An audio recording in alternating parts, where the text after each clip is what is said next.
శుక్లాంబరధరం విష్ణుం శశివర్ణం చతుర్భుజం ప్రసన్నవదనం ధ్యాయేత్ సర్వవిఘ్నోపశాంతయేత్. గురుర్బ్రహ్మా గురుర్విష్ణుః గురుర్దేవో మహేశ్వరః గురుః సాక్షాత్ పరబ్రహ్మ తస్మై శ్రీగురవే నమః. వ్యాసాయ విష్ణురూపాయ వ్యాసరూపాయ విష్ణవే నమో వై బ్రహ్మనిధయే వాసిష్ఠాయ నమో నమః. కూజంతం రామ రామేతి మధురం మధురాక్షరం ఆరుహ్య కవితాశాఖాం వందే వాల్మీకికోకిలం. శ్రుతిస్మృతిపురాణానాం ఆలయం కరుణాలయం నమామి భగవత్పాదశంకరం లోకశంకరం. వాగర్ధావివ సంపృక్తౌ వాగర్ధప్రతిపత్తయే జగతః పితరౌ వందే పార్వతీపరమేశ్వరౌ. సూక్తిం సమగ్రయతున స్వయమేవ లక్ష్మీః శ్రీరంగరాజమహిషీమధురైః కటాక్షైః. వైదగ్ధ్యవర్ణగుణగుంభనగౌరవైర్యాం కండూలకర్ణకుహరాः కవయోధయంతి. హైమోర్ధ్వపుండ్రమజహన్మకుటం సునాసం మందస్మితం మకరకుండలచారుకండం బింబాధరం బహుళదీర్ఘకృపాకటాక్షం శ్రీవేంకటేశముఖమాత్మని సన్నిధత్తాం. మనోజవం మరుతతుల్యవేగం జితేంద్రియం బుద్ధిమతాం వరిష్టం వాతాత్మజం వనరయూధముఖ్యం శ్రీరామదూతం శిరసా నమామి. ఆపదామపహర్తారం దాతారం సర్వసంపదాం లోకాభిరామం శ్రీరామం భూయో భూయో నమామ్యహం. శ్రీరామచంద్రం శ్రితపారిజాతం సీతాముఖాంబోరుహచించరీకः సమస్తకల్యాణగుణాభిరామः నిరంతరం మంగళమాతనోతు. సింధూరారుణవిగ్రహాం త్రినయనాం మాణిక్యమౌళిస్ఫురత్తారానాయకశేఖరాం స్మితముఖీం ఆపీనవక్షౌరుహాం పాణిభ్యాం అళిపూర్ణరత్నచషకం రక్తోత్పలం బిభ్రతీం సౌమ్యాం రత్నఘటస్థరక్తచరణాం ధ్యాయేత్ పరేదంబికాం. హరి ఓం. పరమేశ్వర స్వరూపమైన సభకి నమస్కారం.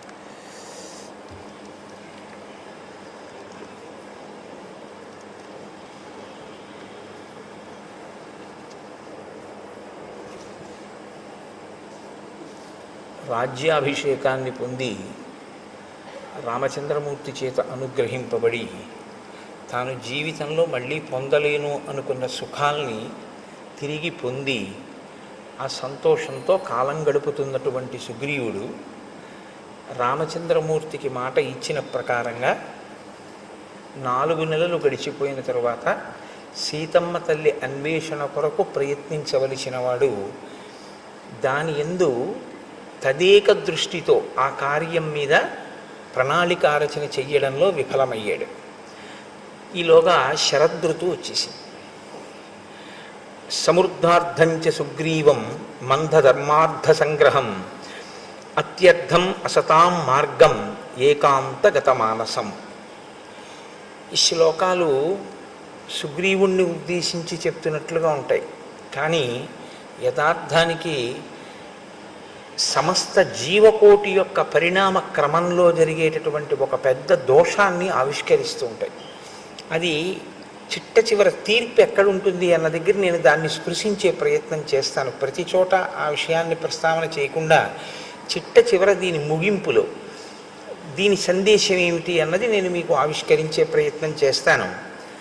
మహర్షి అంటారు, పొందవలసినటువంటి రాజ్యాన్ని పొందినటువంటి వాడై ధర్మము అర్థము ఈ రెండిటినీ పట్టుకోవడంలో విఫలమై ధర్మార్థములను పరిత్యజించినటువంటి వాడై నిరంతరము ఏకాంతమైనటువంటి సుఖమును కోరుకుంటున్నవాడై, అనగా స్త్రీ సంబంధమైన కామోపభోగమునందు అనురక్తిలో తలమునకలవుతూ, అసతాం మార్గం అంటే సత్పురుషులు అనుసరించినటువంటి మార్గమునందు సుగ్రీవుడు ఉన్నాడు. ఇప్పుడు సత్పురుషులు అనుసరించని మార్గంలో సుగ్రీవుడు ఉన్నాడు అంటే ఆయన ధర్మమునందు వైక్లభ్యం లేదు. ఆయన ఏదో వాలి చేసిన పొరపాటు లాంటి పొరపాట్లు చేశాడు అని కాదు, కానీ పురుషార్థములను సమన్వయం చేసుకోవడంలో పొరపాటు పడ్డాడు. సరే, మీరు వింటారు కదా దాని ఎందుకు మహర్షి అలా మాట్లాడతారు అన్నదాన్ని మీరు గమనిద్దురు. కానీ నిర్వృత్త కార్యం సిద్ధార్థం ప్రమదాభిరతం సదా ప్రాప్తవంతం అభిప్రేతాన్ సర్వానేవ మనోరథాన్. ఆయన నిరంతరము కూడా భార్యల యందు అనురక్తి కలిగినటువంటి వాడై సిద్ధార్థం, ఏది తాను పొందాలనుకున్నాడో దాన్ని పొందడం చేత కలిగినటువంటి అతిశయము వలన, ఆ మీదుమిక్కిలిగా ఉన్నటువంటి ఆ సంతోషము చేత అతను ఇతర విషయములన్నింటినీ కూడా విడిచిపెట్టేశాడు. స్వాంచ పత్నీం అభిప్రేతాం తారాంచాపి సమీప్సితాం విహరంతం అహోరాత్రం కృతార్థం విగతజ్వరం. ఆయన తన భార్య అయినటువంటి రుమని పొందాలి అని చాలా కాలంగా అపేక్షిస్తున్నాడు. ఇవాళ వాలి వధ తర్వాత తన భార్యని తాను పొందగలిగాడు. ఇప్పుడు రుమతో పాటుగా వాలి భార్య అయినటువంటి తార కూడా సుగ్రీవుణ్ణే ఆశ్రయించి సుగ్రీవుడి భార్యగా ఆమె మసలుతోంది. నేను మీతో మనవి చేశాను ఈ విషయం. భర్త మరణించిన తరువాత సంధ్యావందనం చేసేటటువంటి అలవాటు ఉన్న వానర జాతిలో ఉన్న స్త్రీ ఆమె కోరుకుంటే ఆయన అన్నదమ్ముల్లో ఎవరినైనా పతిగా స్వీకరించవచ్చు. కాబట్టి ఇప్పుడు తార మళ్ళీ సుగ్రీవుణ్ణి భర్తగా స్వీకరించింది. కాతే కాంతా కస్తే పుత్ర సంసారోయమతీవ విచిత్ర కస్యత్వం తత్కుతయాయాత తత్వం చింతియ తదీయభ్రాత. శంకర భగవత్పాదులు అందుకే అంటారు, ఎవరు భార్య, ఎవరు బిడ్డలు, ఎవరు నువ్వు, ఎవరి కోసం ఎవరు. ఏదో కొద్ది రోజులు ఆ బాధ, ఆ శోకం, ఆ తర్వాత ఎవరి గొడవ వాళ్ళది. 11వ రోజు వచ్చేటప్పటికీ ఆస్తుల పంపకాల దగ్గర గొడవలు, వెళ్ళిపోయిన వాడిని తిట్టడం అన్ని చోట్ల సామాన్యమైనటువంటి విషయం. బీరువాలు తీయడం, తీసిన తర్వాత ఇదే ఈయన ఉంచింది అని దెబ్బలాడడం ఎన్ని చోట్ల చూడటం లేదు. కాబట్టి స్వాంచ ఆయన తార కూడా తనతో కూడినటువంటి కారణం చేత చాలా సంతోషంగా, అసలు అహోరాత్రం అంటే రాత్రి పగలు కూడా వేరొక వ్యవహారం అనేటటువంటిది ఏదీ లేకుండా స్త్రీ సుఖమును అపేక్షిస్తూ, స్త్రీ సుఖమును పొందుతూ ఆయన తన జీవితాన్ని తాను సంతోషం అనుకుని గడిపేస్తున్నాడు. క్రీడంతమివ దేవేశం నందనేప్సరసాం గణై మంత్రిషు న్యస్తకార్యంచ మంత్రిణాం అనవేక్షకం. తాను రాజుగా నిర్వహించవలసినటువంటి బాధ్యతలు కొన్ని ఉంటాయి. ఇప్పుడు తను రాజ్యాన్ని పొందడంతో పాటుగా భార్యని కూడా పొందాడు, తారని కూడా పొందాడు. ఇప్పుడు ఆయనకి రెండూ వచ్చాయి, రాజ్యము వచ్చింది, భార్యలు వచ్చారు. కానీ దేనితో అంటకాగాడు అంటే ఒక్క భార్యలతోనే అంటకాగాడు. అలాగని రాచరికం వదిలిపెట్టాడా అంటే రాజుగానే ఉన్నాడు. మరి రాజ్యపాలన మంత్రులకు అప్పచెప్పాడు. సరే, మంత్రులకు అప్పచెప్పడం తప్పు కాదు, రాజు మంత్రుల యందు న్యాసం చేస్తాడు, ఆ బుద్ధితో ఉంటాడు. కానీ మంత్రులు తనకేమైనా సమస్య చెప్పవలసి వస్తే మంత్రులకి దర్శనం ఇవ్వడం. ఇది ఇక్కడ ఉంది అసలు సమస్య అంతా. మహర్షి మాట్లాడేటటువంటి మాటలు చాలా గంభీరంగా ఉంటాయి. ఆయన అంత తేలికగా ఏం మాట్లాడరు. ఇంకొకళ్ళ యొక్క ప్రవర్తనని పరిశీలనం చేసి ఆ శ్లోకాన్ని చెప్పేటప్పుడు వాల్మీకి మహర్షి శ్లోకాల్ని జాగ్రత్తగా పట్టుకుంటే మనం ఎలా ఉంటున్నాము అన్నది కూడా మనం పరిశీలనం చేసుకోవాల్సి ఉంటుంది. రెండూ పొందినటువంటి వాడు రెండిటి యందు బుద్ధి పెట్టి ఉంటే, రాజ్యపాలన సక్రమంగా చేసి భార్యల యందు అనురక్తితో ఉంటే అందులో మీరు నేను పెద్ద పట్టించుకోవాల్సిన విషయం, రామాయణంలో శ్లోకం రచన చేయవలసిన అవసరం వాల్మీకి లేదు. ఆయన రాజుగా ఉండి ఆ రాజ్యమునకు సంబంధించిన వ్యవహారములు మంత్రులకు విడిచిపెట్టాడు. ఇప్పుడు మంత్రులు ఏదైనా సమస్య వస్తే రాజు నిర్ణయం చేయాలి. రాజు నిర్ణయం చేయాలంటే మంత్రులు ఎవరిని కలవాలి? రాజుని కలవాలి. కానీ మంత్రులకి రాజదర్శనం లేదు. ఎందుకు లేదు? అహోరాత్రము తార రుమ ఇతర పత్నులతో తిరుగుతుంటాడు. తిరుగుతూ ఉండడం వల్ల మంత్రులకి దర్శనం ఇవ్వడు. మంత్రులకే దర్శనం ఇవ్వని వాడు ప్రజలకేం దర్శనం ఇస్తాడు? కాబట్టి ఇప్పుడు ప్రజలు తమ కష్టం చెప్పుకోవాలి అంటే రాజు యొక్క దర్శనం లేదు. మంచివాళ్ళై మంత్రులు మంచిగా పరిపాలిస్తే పర్వాలేదు, లేకపోతే అసలు రాజుకి ప్రజలకి మధ్య ఏ విధమైనటువంటి సమన్వయం లేదు.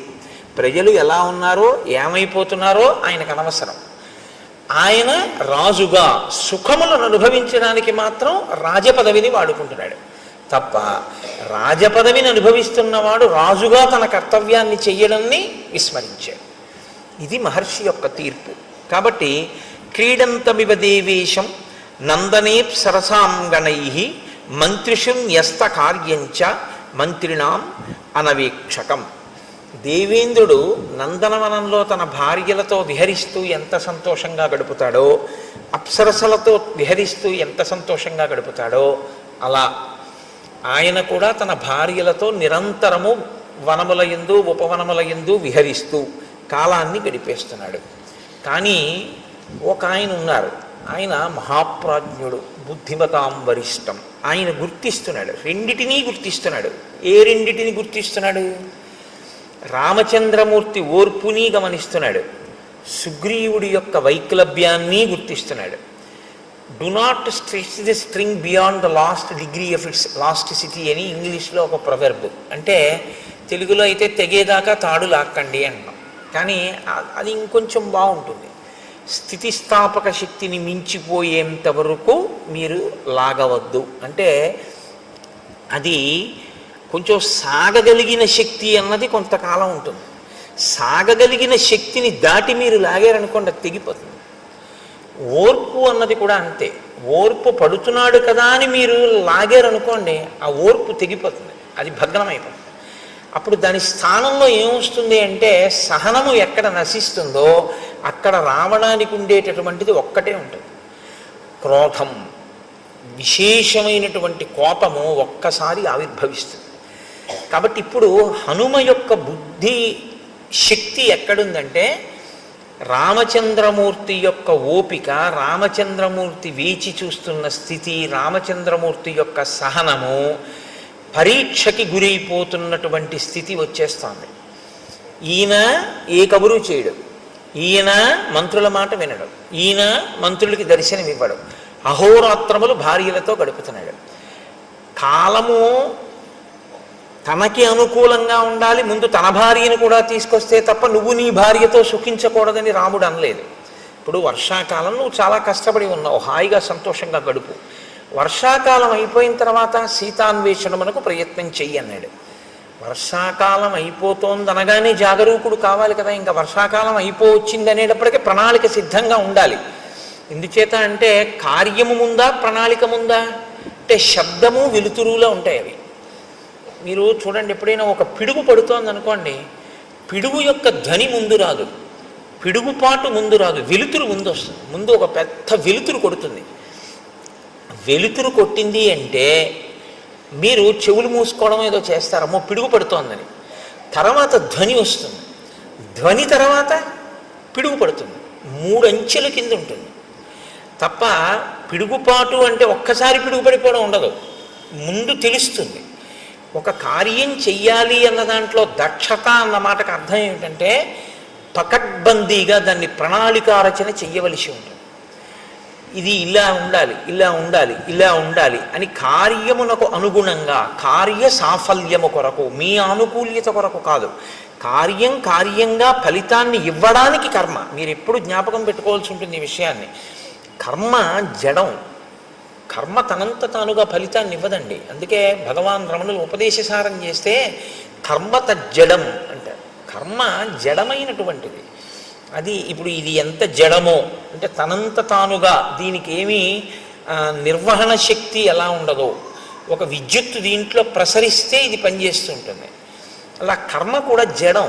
మీరు ఒక కర్మ చేశారనుకోండి, దాని వలన ఫలితం వస్తుందా అని నన్ను అడిగితే నేనేం చెప్పవలసి ఉంటుందంటే రాదు అని చెప్పడమే న్యాయమై ఉంటుంది. అదే న్యాయమైనటువంటి జవాబు. ఎందుకంటే నేను అభిషేకం చేశాను, నాకు ఫలితం వస్తుందా అని మీరు అడిగారు అనుకోండి, మీ మనసు అక్కడ పెట్టారా అని అడగవలసి ఉంటుంది. మీరు కేవలంగా ఓ నీళ్లు పోయడమో ఓ పాలు పోయడమో చేసినంత మాత్రం చేత మీకు దాని వలన ఫలితం ఏం వచ్చేది. కానీ ఏదో హీనపక్షంలో మీరు ఒక కార్యం చేశారు కాబట్టి, ఏదో అభిషేకం చేశాననేటటువంటి నటన యందు కూర్చున్నాడు కాబట్టి ఏదో కొంత ప్రయోజనం సిద్ధించవచ్చు. కానీ అభిషేక ప్రయోజనం ఎప్పుడు సిద్ధిస్తుందంటే, మీరు భక్తితో మీ మనస్సుని అక్కడ పెట్టినప్పుడు. మీ మనస్సుని అక్కడ పెట్టినప్పుడు ఒక్కొక్కసారి ఏమవుతుందంటే పదార్థముల అవసరం ఉండదు, కర్మ అవసరం ఉండదు. కర్మ మనసు చేసేస్తుంది. మనసుకు ఆ శక్తి ఉంది. అందుకే దానికి స్వప్న వస్తుంది. మనసుకున్న బలం, మనసుకున్న బలహీనత రెండూ ఒకటే బలహీనత, అదే బలం. మనసుకి ఏది బలహీనతో దాన్ని మీరు బలంగా మార్చగలిగితే మీరు ధన్యులు. మనసుకి ఏది బలమో దాన్ని మీరు బలహీనతగా మార్చుకుంటే మనం అధములం, అంతే తేడా. నీ మాట స్పష్టంగా లేదు అంటారు మీరు, నాకు తెలుసు. మీరు ఒక కర్మ చేస్తున్నారనుకోండి, ఆ కర్మ చేసే ముందు దాని యందు శ్రద్ధ అంటే భక్తి, అది ఎందుకు చేస్తున్నాం మనం అన్న విషయం మీద కొంత అవగాహన ఉండాలి. అది దీని కొరకు ఉద్దేశింపబడింది అన్నప్పుడు ఆ కోణంలోనే మీరు దాన్ని చెయ్యవలసి ఉంటుంది తప్ప ఏదో కర్మని కర్మగా చేశారనుకోండి. అన్నవరం సత్యనారాయణ స్వామి వారి వ్రతం 116 గంటలు కూర్చుని చేశాయనుకోండి, మీరు 116 మందిని త్రికరణ శుద్ధిగా చెప్పండి ఎందుకు చేశారు అని అడిగారు అనుకోండి. మేమందరం మా అమ్మాయి పెళ్లి కోసం చేశాం అన్నారు అనుకోండి, ఇప్పుడు చెయ్యకుండా చూస్తున్న ఆయన కూతురు పెళ్లి సెటిల్ అవ్వచ్చు. అదేమిటండి అని మీరు అడగచ్చు. ఈయన నవగ్రహ మంటపాన్ని ఆవాహన చేస్తూ సెల్ ఫోన్ మాట్లాడతాడు. ఇంకేవి పూజ అది వ్రతం కాదు, అది వ్రతభంగం. వ్రతములు చేయుచునొక్కమారైన ఎవ్వారిని విచారించినన్ వ్రతభంగంబులు మానునట్టి వరదున్ వామాక్షులు ఇక్షించియున్ గత చేలా ప్లవనంబు నీడు వ్రతభంగంబంచు పాలతటన్యస్తకరబ్జలై సరసలీలను రొక్కిరట్లందరూ అంటారు పోతన గారు కాత్యాయని వ్రతం గురించి మాట్లాడుతూ. ఎవరు మనసు తీసుకెళ్ళి అక్కడ పెట్టాడో వాడికి పదార్థము యొక్క అవసరం లేకుండా వాడు సృజించగలడు. స్వప్నం అందుకే కదండి వచ్చింది. స్వప్నంలో మీ శరీరం ఏమీ వెళ్ళదు, మీ కళ్ళేమీ చూడవు, మీరేం వెళ్ళరు. కానీ స్వప్నావస్థ మీరు జాగృతి యందు ఎలా ఉన్నారు అన్నదానికి ఒక రుజువు. మీరు నిజంగా జాగృతులు అంటే మీ ఇంద్రియములు తెలివిగా ఉండగా, మీ ఇంద్రియములన్నీ ఆ వస్తువునే పట్టుకుని ఉంటే మనసు ఏం చేస్తుందో తెలుసా అండి? మీరు నిద్రపోయినప్పుడు మీ ఇంద్రియాలు ఏం పట్టుకున్నాయో దాన్నే మీకు చూపిస్తుంది, ఇంకొక దాన్ని చూపించదు. నేను రామాయణం మీద తదేక దృష్టితో ఉండి రామాయణం చెప్తున్నాను అనుకోండి, నాకు రాత్రి కల ఏం రావాలంటే సీతారాముల యొక్క పాదార్చన నేను చేస్తున్నట్టు కల వస్తే నేను చెప్పిన రామాయణానికి నేను సిద్ధి పొందుతున్నాను అని గుర్తు. ఎందుకని? నాకు నిజంగా రామాయణం చెప్పేటప్పుడు ఆ సీతారాముల మీద అంత భక్తి విశ్వాసాలతో నా మనసు పొంగిపోయినది నిజమైతే, నేను రామాయణం చదువుకునేటప్పుడు అంత భక్తితో అంత ప్రీతితో నేను చదువుకుని నాకు ఎప్పుడూ ఆ రాముడే ఆ సీతమ్మే జ్ఞాపకానికి వస్తే నా కలలో మనసు ఏం చేస్తుందంటే, ఈ కన్ను చూడనిది, ఈ చెవి విననిది, ఈ చెయ్యి ముట్టుకోవడానికి పక్కన లేని తులసి దళాల్ని తీసుకొచ్చి సీతారాముల పాదములను రాత్రి నా కన్నుల ముందుంచుతుంది. కదలని ఈ చెయ్యి కదిలి, కదలని అంటే బాహ్యంలో కదలని చెయ్యి ఆంతరమునందు కదిలి అక్కడ లేని తులసి దళాల్ని తీసి ఆయన పాదముల మీద వేస్తుంది. అలా వేసింది అంటే ఖచ్చితంగా నువ్వు రామానుగ్రహాన్ని పొందుతున్నావు అని గుర్తు. ఎప్పుడు పొందింది అలాగా? ఓ కళ నువ్వు రా, నాకు సీతారాముల కల్లోకి రావాలి, నేను కల్లో సీతారాముల పాదాల మీద తులసి దళాలు వెయ్యాలని మీరు సంకల్పం చేసి పడుకోండి, వస్తుందేమో? రాదు. మీరు దేన్ని చూశారో ఎక్కువ మీ బుద్ధి దేని మీద ఉందో దాన్ని పట్టుకుంటుంది మనసు. పట్టుకుని దాన్ని సృష్టిస్తుంది, కల్లో సృష్టించి తీసుకొస్తుంది. ఆ తీసుకురావడం కూడా ఎలా తీసుకొస్తుందో తెలుసా అండి? మనసుకున్న చాలా గొప్ప బలం అదే. క్షేత్రాన్ని సృష్టించేస్తుంది. మీరు క్షేత్రానికి వెళ్ళక్కర్లేదు, క్షేత్రాన్ని మీలోకి తెస్తుంది. జాగృతిలో మీరు క్షేత్రంలోకి ఎడతారు. మీరు బాగా పట్టుకోవాలి అంటే, ఇప్పుడు నేను జాగృతిలో ఉన్నాను అనుకోండి, నేను లేచి ఉన్నాను అంటే నా ఇంద్రియములు లేచి ఉన్నాయి, నా కళ్ళు చూస్తున్నాయి, నా చెవులు వింటున్నాయి, నా స్పర్శ తెలుస్తోంది.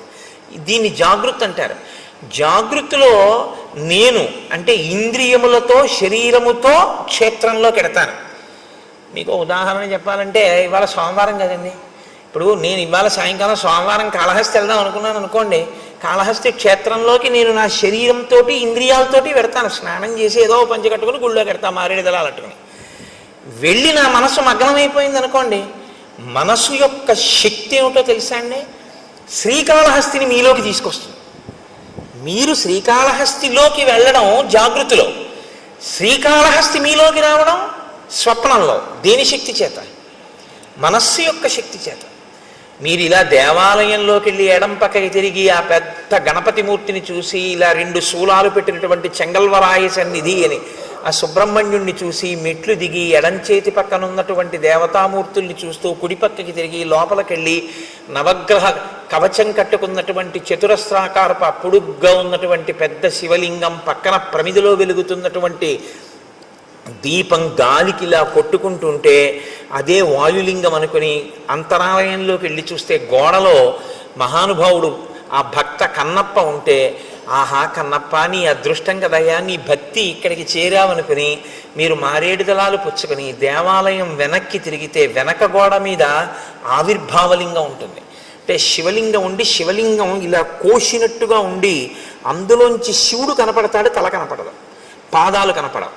అంటే ఏ పరమాత్మ యొక్క కింది భాగాన్ని పై భాగాన్ని నువ్వు తెలుసుకోలేవో, అనంతమై ఉన్నాడో, అనంతమైనటువంటి పరమాత్మ చేత పరివ్యాప్తమైన లింగస్వరూపమై బ్రహ్మాండమంతా ఉంది అని తెలుసుకోదగినటువంటి ఆవిర్భావలింగాన్ని దేవాలయం వెనకాతల చూసి మీరు వెళ్ళేటప్పుడు ఆ కుడి చేతి పక్కన మొదట ప్రదక్షిణ మార్గంలోనే ఆ దుర్గమ్మ తల్లిని చూసి వెనక ఆవిర్భావలింగం, మళ్ళీ కుడిపక్కకి తిరిగితే మీ కుడి చేతి వైపు కోష్ట గణపతి, మీరు అలా తిరిగి వచ్చి మళ్ళీ శివలింగాన్ని చూసి అలా బయటికి వెళ్ళి కుడి చేతి పక్కకి తిరిగి నడుస్తుంటే వేదిక మీద నల్లటి గుడ్డలు దీపాలు వెలిగించి పట్టుకెళ్ళి అక్కడ పెట్టేటటువంటి శనీశ్వరమూర్తి దగ్గర నుంచి వెంకటేశ్వరుడు, కనకదుర్గమ్మ వారు, మళ్ళీ మీరు ఇలా కుడిపక్కకి తిరిగితే అరుగు మీద 63 మంది నాయనార్లని దాటిన తర్వాత ఎడం పక్కన మార్కండేయలింగం, మార్కండేయలింగం దాటి మీరు కొంచెం ముందుకెళ్ళి కుడిపక్కకి తిరిగితే ఓ చిన్న గుడిలా ఉండి అందులో ఓ శివలింగం, మీకు అనురక్తి ఉంటే కసిని తుమ్మిపూలు మారేడు దళాలు పట్టుకెడితే మీ చేత్తో మీరు మార్కండేయలింగం మీద శివలింగం మీద మీరు పూజ చేసుకోవచ్చు. శ్రీకాళహస్తిలో మీరు అక్కడ మెట్లు దిగి ఇలా కిందకి ఎదురుగుండా చూస్తే నిలబడి ఉన్నటువంటి జ్ఞానప్రసూనాంబ, పెద్ద కిరీటం, అమ్మవారి కిరీటంలో ఉన్నటువంటి పెద్ద మణి, ఆ తల్లి యొక్క స్వరూపం, ఆవిడ కట్టుకున్న చీర, ఇంత పెద్ద కుంకం చాలలు బొట్టు పెట్టుకున్నటువంటి వృద్ధ అర్చకుడు, ఆయన తీసుకెళ్ళి అమ్మవారికి కుంకుమార్చన చేసి ఉండడం వల్ల ఆయన అరికాళ్ళు కూడా ఎర్రపడిపోయి అంచులు కూడా కుంకంతో ఎర్రబడి, ఆయన కూర్చున్నప్పుడు పృష్ఠభాగం పంచె ఉత్తరీయం కూడా కుంకం అంటుకుపోయి, ఆయన అరిచేతులన్నీ కుంకంతో ఉండి ఆయన నీరాజనం తీసుకొచ్చి మీకు ఇస్తే మీరు నీరాజనం తీసుకుని పువ్వులు తీసుకొని అమ్మవారి ఆలయానికి ఇలా ప్రదక్షిణం చేసి బయటికి వస్తూ ఉంటే అభిషేకం టిక్కెట్ ఉన్న వాళ్ళకి ఉత్తరీయాలు వేస్తున్నటువంటి ప్రదేశం, ఆ ఎడంచేతి పక్కన ఉన్నటువంటి స్వామివారి ఊంజల్ మంటపం, అక్కడ ఉన్నటువంటి ఆ అద్దాల మంటపం, అది చూసి మీరు బయటికి వచ్చి మళ్ళీ ఇలా కుడి చేతి పక్కకి తిరిగి కుడిపక్క మెట్లెక్కితే ఒక చోట గీసినటువంటి వృత్తంలో నిలబడి చూస్తే మీకు ఎదురుగుండా కాళహస్తీశ్వరుని యొక్క శిఖర దర్శనం, ఇంకొక వృత్తంలో నిలబడి మీరు ఇలా చూస్తే అమ్మవారి శిఖర దర్శనం, ఇంకొక వృత్తంలో నిలబడి మీరు చూస్తే కొండ మీద ఉన్నటువంటి కన్నప్ప గుడి దర్శనం, యమధర్మరాజ ప్రతిష్ఠిత లింగం, అది దాటిటొస్తే ధర్మరాజ ప్రతిష్ఠిత లింగం అన్నట్టుగా ఉన్నటువంటి ఆ స్ఫటిక స్వరూపం, మీరు మళ్ళీ కుడిపక్కకి తిరిగితే కన్నప్ప లింగం అరుగు మీద, ఇలా కుడిపక్కకి తిరిగి చూస్తే దక్షిణాభిముఖంగా దక్షిణామూర్తి, అద్భుతమైన అలంకారంతో ఉన్న స్వామి, మీరు అక్కడ కింద పడి నమస్కారం చేసి ఎడం పక్కకి తిరిగి రాజద్వారంలోంచి బయటికి వెడితే ఎడం పక్కన ప్రసాదాల కౌంటరు, ముందుకెడితే నిత్యాన్నదానం, మళ్ళీ కుడిపక్కకి తిరిగితే ఓ పెద్ద ఏనుగు, అక్కడ టిక్కెట్లు అమ్మేటటువంటి ప్రదేశం, సహస్రలింగార్చన, రాహుకేతువుల పూజ టిక్కెట్లు అమ్మేటటువంటి స్థలం, ఆ మంటపం, ఆ బయటికి వెళ్ళిపోతుంటే అక్కడ ఏదో రకరకాల తైలాలు అమ్మేటటువంటి షాపులు, విభూతి మారేడు దళాలు పువ్వులు తుమ్మిపూలు అమ్ముతున్నటువంటి కొట్లు, ఆ బయటికి వస్తుంటే ఎడం పక్కన సుబ్రహ్మణ్యుడు, ఎదురుగుండా కాశీ విశ్వేశ్వరుడు, ఆ బయటికి వచ్చి అరుగు మీద ఆ కొబ్బరికాయలు వరుసగా అవన్నీ చూస్తూ మీరు అక్కడికి వచ్చి మళ్ళీ మీ చెప్పులు మీరు తీసుకుని మీరు అలా ముందుకెడితే ఒక్కసారి ఇక్కడే కదా పుష్పగిరి మఠం లోపలికి వెళ్ళి కాళ్ళు కడుక్కుని టిఫిన్కి ఎడదామంటే లేదు లేండి పిల్లలు ఆకలేస్తోంది అంటున్నారు, ఈ శరవణ భవన్ బాగుంటుందంటే ఇందులో టిఫిన్ తిందామని భార్య అంటే శరవణ భవన్లోకి వెళ్ళి కూర్చున్న తర్వాత ఏమి ఇమ్మంటారు అని సర్వర్ అడిగితే మీకు తెలివి వచ్చింది అనుకోండి, ఇప్పుడు కాళహస్తి మీలో ఉందా, మీరు కాళహస్తిలో ఉన్నారా? మీ యందు కాళహస్తి ఉంది, మీరు మీలోకి కాళహస్తి చేరింది, శ్రీకాళహస్తి. ఇది మనస్సు యొక్క శక్తి. మనస్సు జాగృతి యందు బాగా దేన్ని పట్టుకుంటుందో దాన్ని సంకల్పంతో మీలోకి తీసుకొచ్చేయగలదు. అది వచ్చింది అని కూడా ఎవ్వరికీ తెలియదు లోకంలో. మీరు శ్రీకాళహస్తి వెళ్తే తెలుస్తుంది. మీలోకి శ్రీకాళహస్తిని తెచ్చేసుకోగలిగిన శక్తి మీకు వచ్చేసింది అనుకోండి, మీలోకి ఆయనలోకి శ్రీకాళహస్తిని తెచ్చేసుకుని ఆయన శ్రీకాళహస్తిలో ఉన్న శివలింగాన్ని అర్చిస్తున్నాడు, కూర్చున్నట్టున్నాడు, కానీ ఆయనలోకి శ్రీకాళహస్తి వచ్చి ఉంది అన్న విషయం కూడా ఎవరికీ తెలియదు. ఇప్పుడు మనసుకి శక్తి ఉందా లేదా? మనసు యొక్క బలం ఇదే, బలహీనత ఇదే. మీరు దాన్ని బాగా శిక్షణ ఇస్తే దేన్నైనా మీలోకి తెస్తుంది. మీరు ఏ శిక్షణ ఇవ్వకపోతే దాని ఇష్టం వచ్చి నువ్వు పట్టుకున్న తిరిగి అవన్నీ తీసుకొచ్చి మీలో పెడుతుంది. అదే బలహీనత. దాన్ని మీరు మార్చగలిగితే అదే దాని బలం. ఇప్పుడు నేను అన్న మాట మీరు బాగా పట్టుకున్నారనుకుంటున్నాను. మీరు వాడుకోవడంలో ఉంటుంది ఆ సాధనాన్ని. ఈశ్వరుడు ఈ మనస్సును అందరికీ ఇచ్చాడు. దీన్ని మీరు వాడారా మీలోనే బ్రహ్మాండములన్నీ ఉంటాయి. మీరు ఎక్కడికి వెళ్ళక్కర్లేదు. మార్నింగ్ వాక్ చేస్తూ మీరు అలా తిరుగుతూ మీరు ఇవాళ నేను 7 నదులలో స్నానం చేస్తానంటే చెయ్యొచ్చు. నేను ఇవాళ 7 క్షేత్రాలని చూస్తాననుకుంటే మార్నింగ్ వాక్ చేస్తూ మీరు 7 క్షేత్రాలని చూడవచ్చు. మీరు పైకి శరీరం తిరుగుతూ ఉంటుంది. మీరు శృంగేరి వెళ్ళిపోయి శృంగగిరిలో ఉన్నటువంటి శారదాంబ దేవాలయాన్ని, ఆ విద్యాశంకరుల దేవాలయాన్ని, తుంగా నదిని, కప్పకి నీడపట్టిన పాము, స్నానం, చేపలు, మరమరాలు వేసినట్టు మీరు స్నానం చేసి మీరు ఆ వారధి దాటి ఆ పాములు ఉంటాయి జాగ్రత్త అని బోర్డులో ఉన్న వనంలోంచి వెళ్ళి ఎదురుగుండా చంద్రశేఖర భారతీ స్వామి మొదలైన మహాపురుషుల యొక్క సన్నిధానాలు చూస్తూ ఎడం పక్కకి తిరిగి పూర్వం ఉన్నటువంటి గురువులందరూ కూడా అక్కడ ఉండి అభిషేకాలు కూడా చేస్తే ఇరుగ్గా ఉన్నటువంటి ప్రాంగణంతో కూడుకున్న గురునివాస్ని, ఆ పక్కన ఉన్న విశాలమైన భవంతిని, అందులో ఉన్న పెద్ద హాల్ని, అక్కడ పెట్టినటువంటి శంకరాచార్యుల వారిని, స్వామివారికి బహూకరింపబడిన పెద్ద తంజావూరు వీణ, వాటినన్నింటినీ మీరు చూస్తూ శంకర భగవత్పాదులు, వారి శిష్యులు, ఆ గోడలు, వేదిక, తెర తీసేటప్పటికి వచ్చి కూర్చున్న భారతీ తీర్థస్వామి, ఆయన ఇలా కూర్చుని ఇంకా రుద్రం మొదలెట్టడానికి ముందు ఎవరితో మాట్లాడకుండా ఇటు తిరిగి కూర్చుని ఇటుపక్కకి ఇలా తలొక్కటి తిప్పి ఇలా అందరినీ ఇలా ఒక్కసారి పరికించి సభాపతిభ్యశ్చ ఓ నమో నమో అన్న భావన లోపల అంతా శివస్వరూపంగా చూస్తూ పైకి మన్ని చూస్తున్నారని మనం అనుకుంటే ఆయన ఒక్కసారి ఇలా ఇటు పక్క నుంచి ఇటు పక్క వరకు ఇలా చూసి ఇలా తలూపి ఆ శివలింగం మీదకి పెట్టినటువంటి ధారాపాత్ర, అందులోకి ఆయన పాత్రతో తీసి ఇలా పోస్తుంటే పడుతున్నటువంటి శివలింగం మీద పువ్వులు, ఆ ధారలు, ఆఖరణ ఆయన వస్త్రం తీసి ఆ శివలింగాన్ని తుడిచి పైకి లేవకుండా అందంగా ఈ చెయ్యి ఇలా ఎత్తి కింద పడకుండా దాన్ని ఆ శివలింగాన్ని అందంగా పెట్టి ఆ పువ్వులతో అలంకారం చేసి ఆయన చేసేటటువంటి అభిషేకం, ఇవన్నీ మీరు చూస్తుండగా, మీరు అనుభవిస్తుండగా మీ 5 రౌండ్లో 6 రౌండ్లో మీ మార్నింగ్ వాక్ అయిపోతుంది. శరీరానికి వ్యాయామం అయింది, మనసుకి శృంగేరి దర్శనం అయిపోయింది. మనసుకు ఆ శక్తి ఉంది. శరీరం తిరుగుతూ ఉంటుంది, మనస్సు విడిపోయి వెళ్ళిపోతుంది, ఎటు కావాలంటే అటు వెడుతుంది. దాన్ని మీరు అలవాటు చేస్తే శృంగేరి వెళ్తుంది, మీరు అలవాటు చేస్తే గంగానదికి వెడుతుంది, మీరు అలవాటు చేస్తే కాశీ వెడుతుంది, మీరు అలవాటు చేస్తే మీరు ఎక్కడికి వెళ్ళమంటే అక్కడికి వెడుతుంది. ఎప్పుడు మీరు జాగృతిలో మనసును అక్కడ పెడితే, మీరు శృంగేరి వెళ్ళినప్పుడు మీ మనసు అక్కడ పెడితే మీ మనసు తర్వాత శృంగేరిని చేస్తుంది. ఇప్పుడు మీరు శృంగేరి శరీరంతో వెళ్ళి మీ మనసు కాకినాడలోనే ఉందనుకోండి, శృంగేరిని మీలోకి తేవడం ఇక మనసుకి సాధ్యం కాదు. అదే దాని బలహీనత, అదే దాని బలం కూడా. ఇప్పుడు మీరు దాని బలాన్ని బలంగా మీరు వాడుకోగలిగితే అది మీకు ప్రయోజకత్వాన్ని సాధించి పెడుతుంది. అది మీకు చేత కాకపోతే ఆ మనసే బంధనానికి గురి చేస్తుంది. అందుకే మన ఏవ మనుష్యానాం కారణం బంధమోక్షయో అంటాడు పరమాత్మ గీతాచార్యుడు. కేవలం మనస్సే, ఒకడు బంధింపబడుతున్నాడు, ఒకడు మోక్షం వైపుకి వెళ్ళిపోతున్నాడు. మీరు ఒకటి గుర్తుపెట్టుకోండి, కట్టాలన్నా విప్పాలన్నా తాడు తప్ప ఇంకోటి ఉండదు కట్టడానికి విప్పడానికి.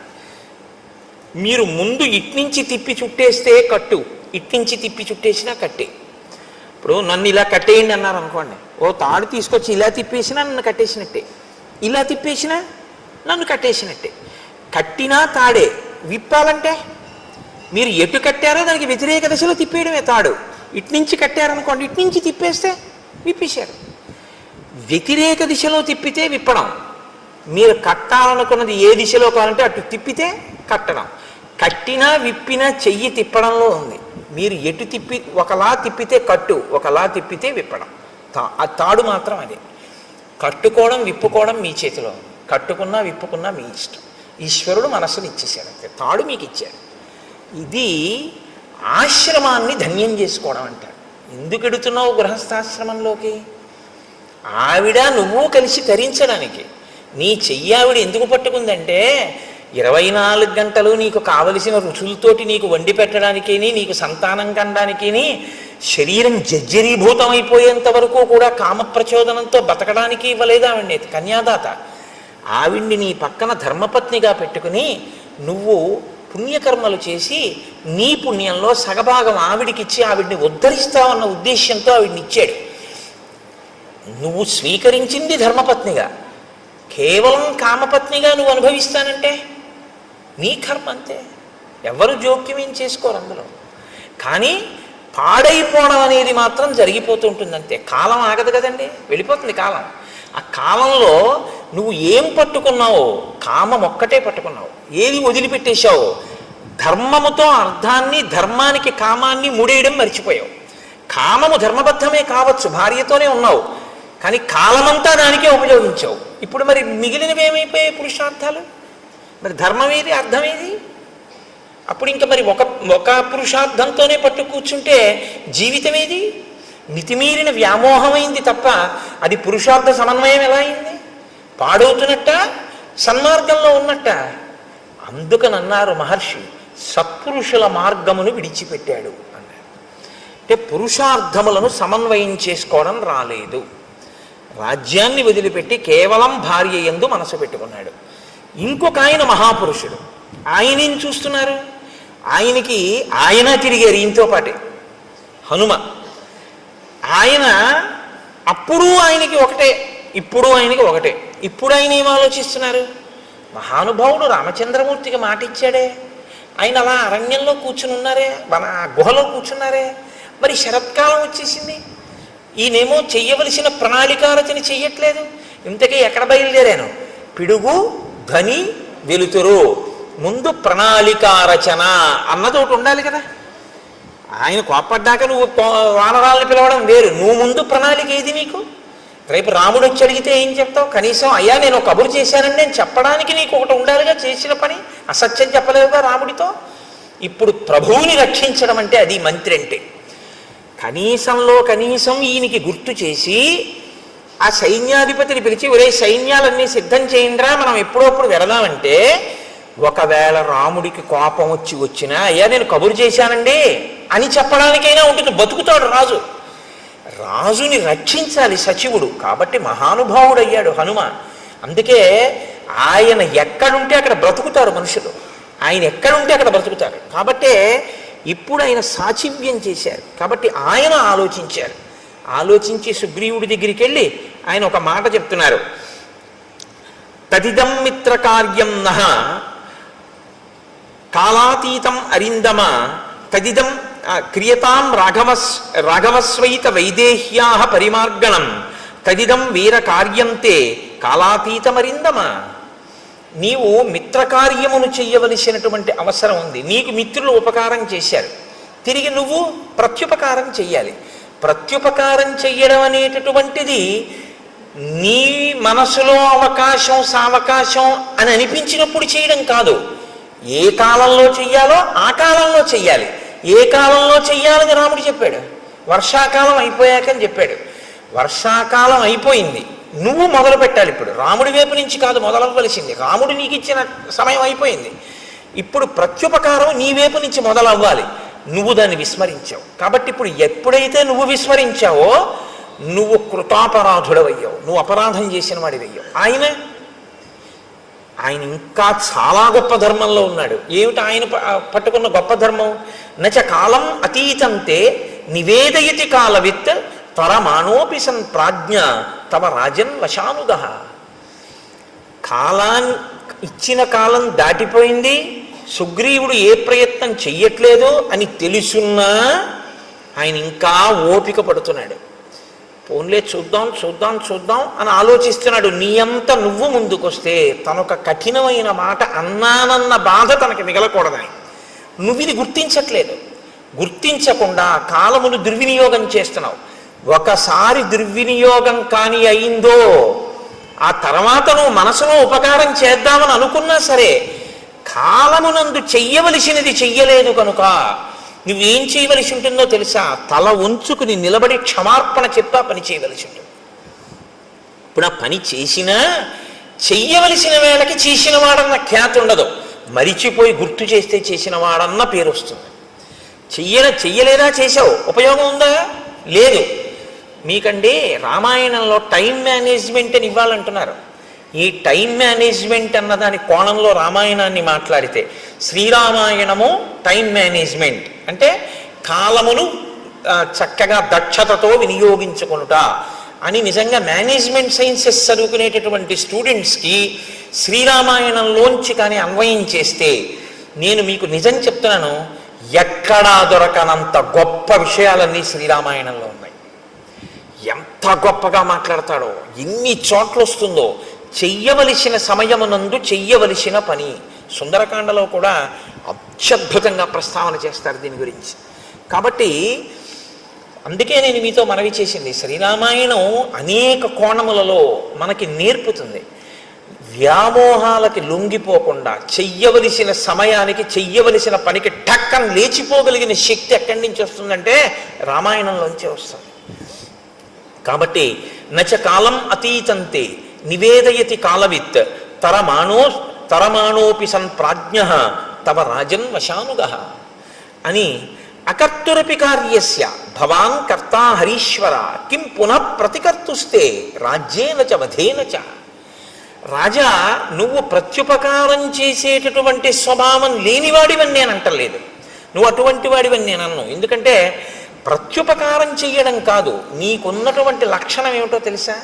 అసలు ఉపకారం చెయ్యని వాడికి ఉపకారం చేస్తాం. అంత మంచివాడివి, చాలా మంచివాడివి, అందులో ఇంక సందేహమేం లేదు. భవాన్ కర్తా హరీశ్వర, ఓ వానరరాజా, నువ్వు అటువంటి ఉపకార బుద్ధి కలిగిన వాడివి. కానీ కిం పునః ప్రతికర్తుస్తే రాజ్యేనచ వధేనచ, రెండు గొప్ప కార్యములు నీకు చేశాడు రాముడు. ఒకటి రాజ్యం ఇచ్చాడు, రెండు రాజ్యం ఇవ్వడం కాదు, ఎవరు బతికుండగా నీకు అసలు రాజ్యము ప్రాణము భార్య ఈ మూడు సంశయాత్మకమో అటువంటి వాణ్ణి తన ప్రాణాలు పణంగా పెట్టి చంపాడు. వాలి ఇలా చూశాడు అనుకోండి, ఆయన వేగానికి హద్దు ఉందంటే ఇంకా అంటే రాముడు నిగ్రహించలేడా అన్నది పక్కన పెట్టండి, చాలా పెద్ద ప్రమాదకరమైన పరిస్థితి వచ్చేస్తుందా, వచ్చేదా? కాబట్టి తన ప్రాణములను పణంగా పెట్టి వాలిని వధించాడు. నువ్వేం చేస్తున్నావు? చెయ్యవలసిన సమయానికి చెయ్యవలసినటువంటి పని చెయ్యాలి.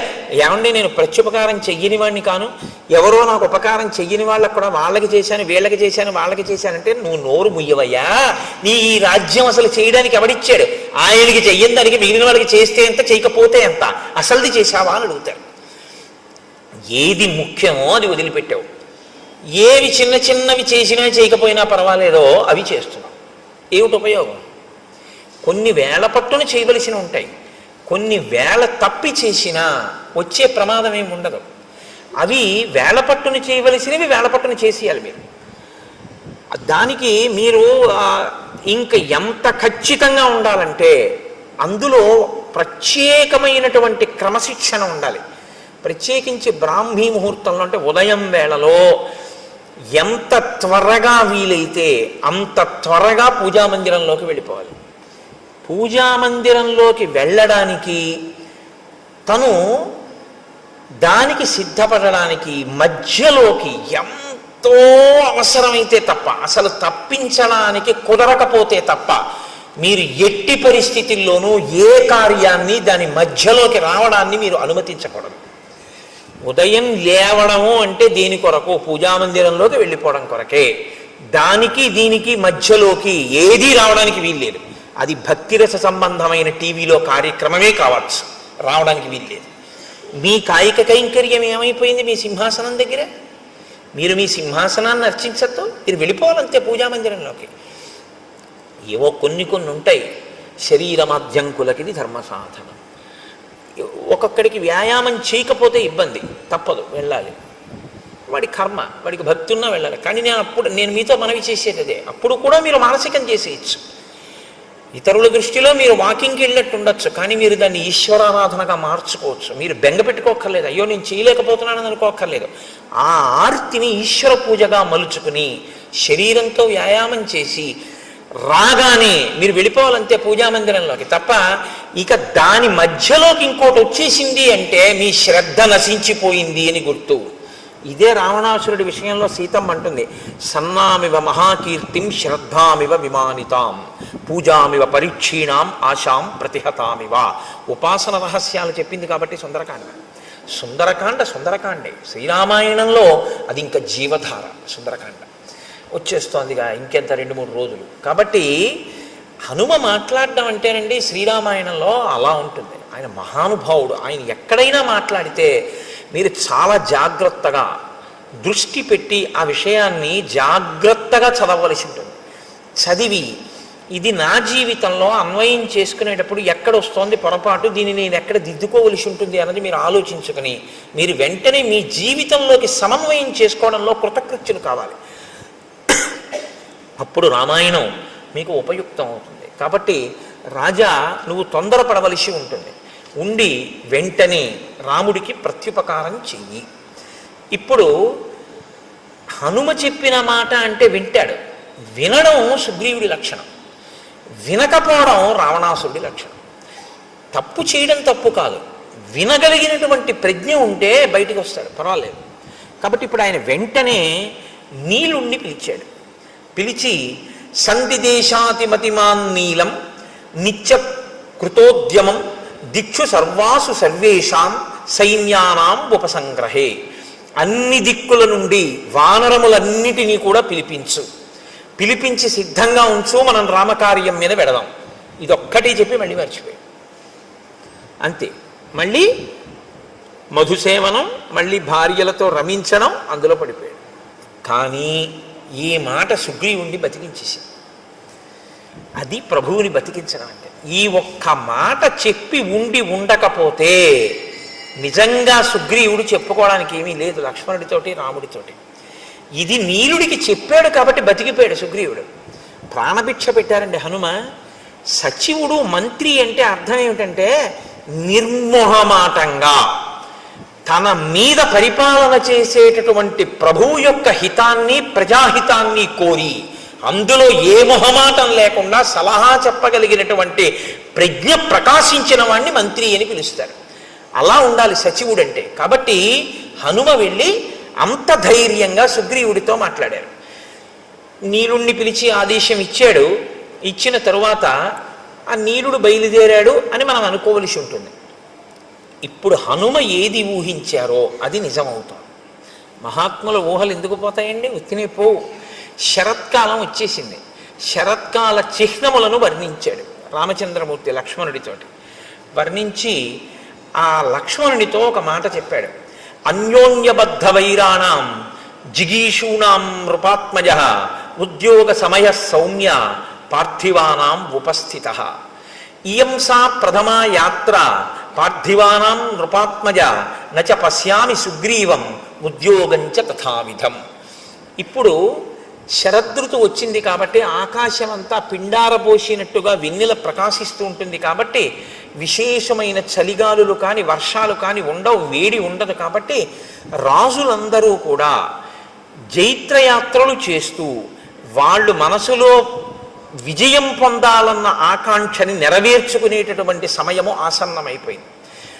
ఆ దిశగా ఉద్యోగం చేస్తున్నారు. ఉద్యోగం అంటే ప్రయత్నం. ఆ దిశగా రాజులందరూ ప్రయత్నం చేస్తున్నారు.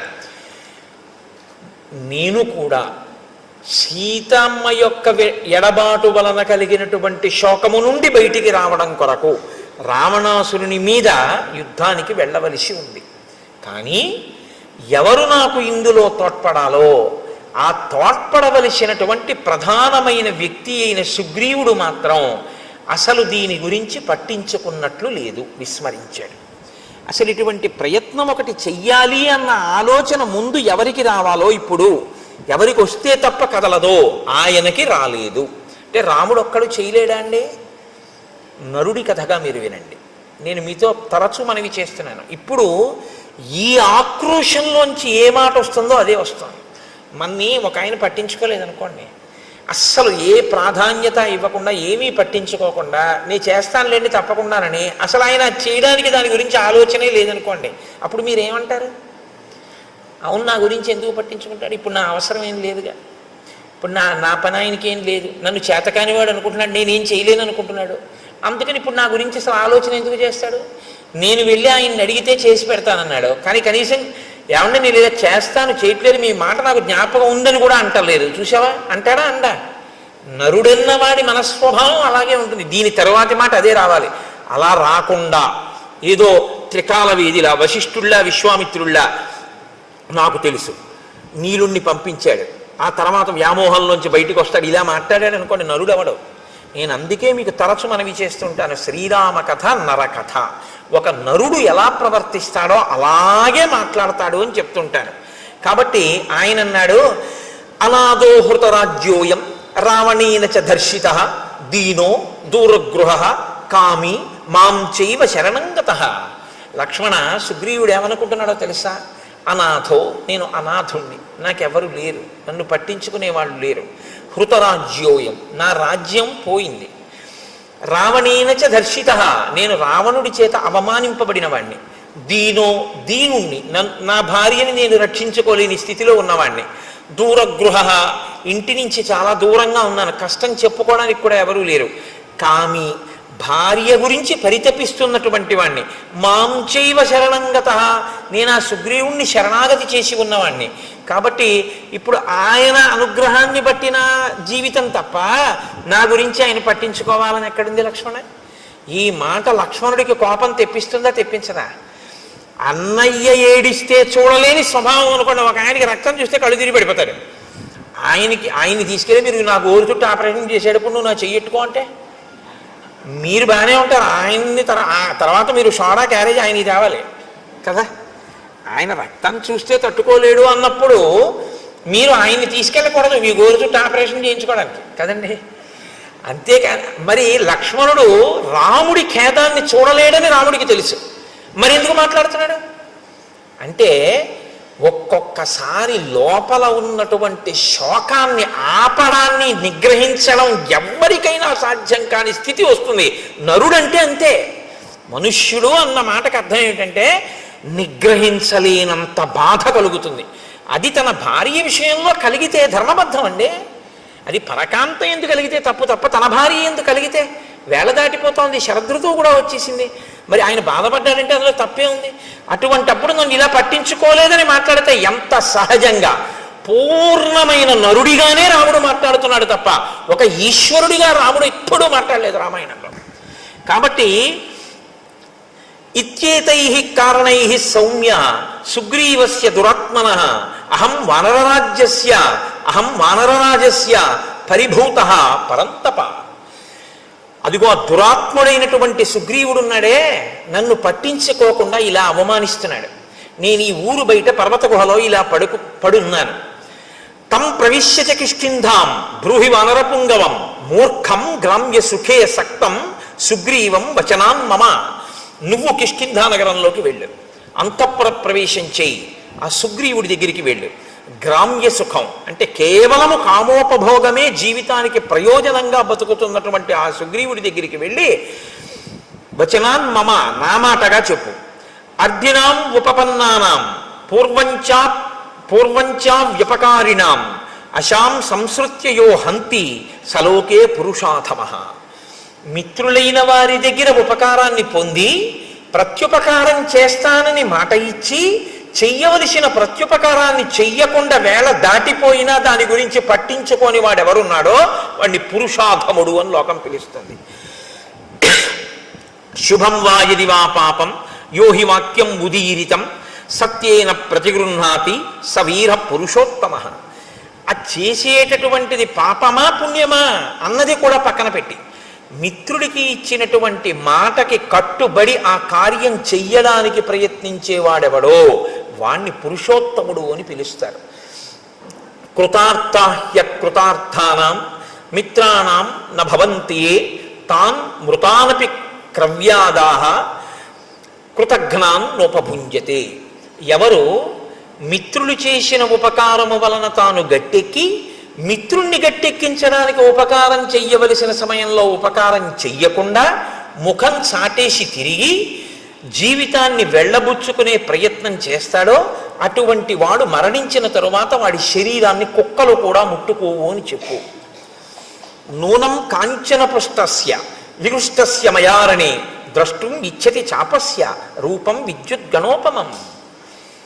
బంగారు మొనలతో ఉన్నటువంటి నా ధనస్సుని పట్టుకుని నేను మళ్ళీ యుద్ధభూమిలో నిలబడి వింటినారిని విప్పి ధనస్సుని వంచి వింటినారిని కట్టి నా అక్షయ బాణ తూణీరంలోంచి మెరిసిపోతున్న బంగారు బాణాన్ని వింటినారిని టంకారం చేసి బాణమును తొడిగి ప్రయోగించడానికి సిద్ధపడినప్పుడు వచ్చేటటువంటి పిడుగుల ధ్వనిని వినాలని సుగ్రీవుడు కోరుకుంటున్నాడేమో కనుక్కో. అంటే విడిచిపెట్టడానికి సిద్ధంగా లేనని చెప్పు. ఎంత మర్యాదగా ఉంటుందో చూడండి ఆ మాట. నిన్ను చంపేస్తాను అనడు. నా బాణపు అల్లెత్రాడు కట్టి బాణప్రయోగం చేయడానికి సిద్ధంగా ఉన్నప్పుడు నేను చేసేటటువంటి ధనుష్టంకారాన్ని యుద్ధభూమిలో వినాలనుకుంటున్నాడా అడుగు. అంటే శత్రువుగా నిలబడిపోవలసి వస్తుందని గుర్తు పెట్టుకోమ్మ మనం అని కఠినంగా మాట్లాడడం.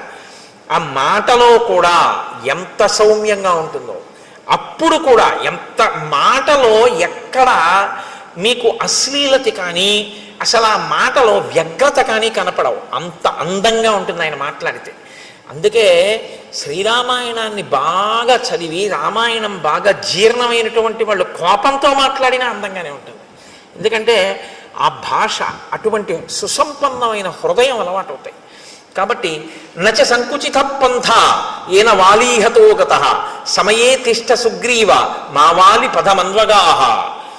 వాలి విడిపోయినటువంటి మార్గం ఇంకా మూసుకుపోలేదు, తెరిచే ఉందని గుర్తు చెయ్యి. అలా వెళ్ళాలి అనుకోకపోతే తానన్న మాట నిలబెట్టుకోమన్నానని చెప్పు. వాలి వెళ్ళిన మార్గం మూసుకుపోలేదంటే అటు పంపిస్తానని చెప్పంటే వాలికి వెళ్ళాడు, మృత్యువుని పొందాడు, అదే పొందుతాడని చెప్పు. ఆ మాట నోటితో అనడం. ఎందుకంటే మిత్రుడి విషయంలో అసలు ఆ మాట నోటి వెంట రాకూడదు. కాబట్టి ఎంత అందంగా మాట్లాడుతున్నాడో చూడండి. తన ధర్మం నుంచి తాను ఒక్క అడుగు తొట్టుపడకుండా నిలబడుతుంటాడు ఎప్పుడు. ఆ కోపంలో కూడా. అందుకే ఆయన మహానుభావుడు కోపం తెచ్చిపెట్టుకుంటాడు తప్ప కోపానికి వశుడు కాడు. ఆయన ఒక్క అరణ్యకాండలోనే అలా వశుడైంది. లక్ష్మణుడు చెప్పగానే మళ్ళీ మాట విన్నాడంతే.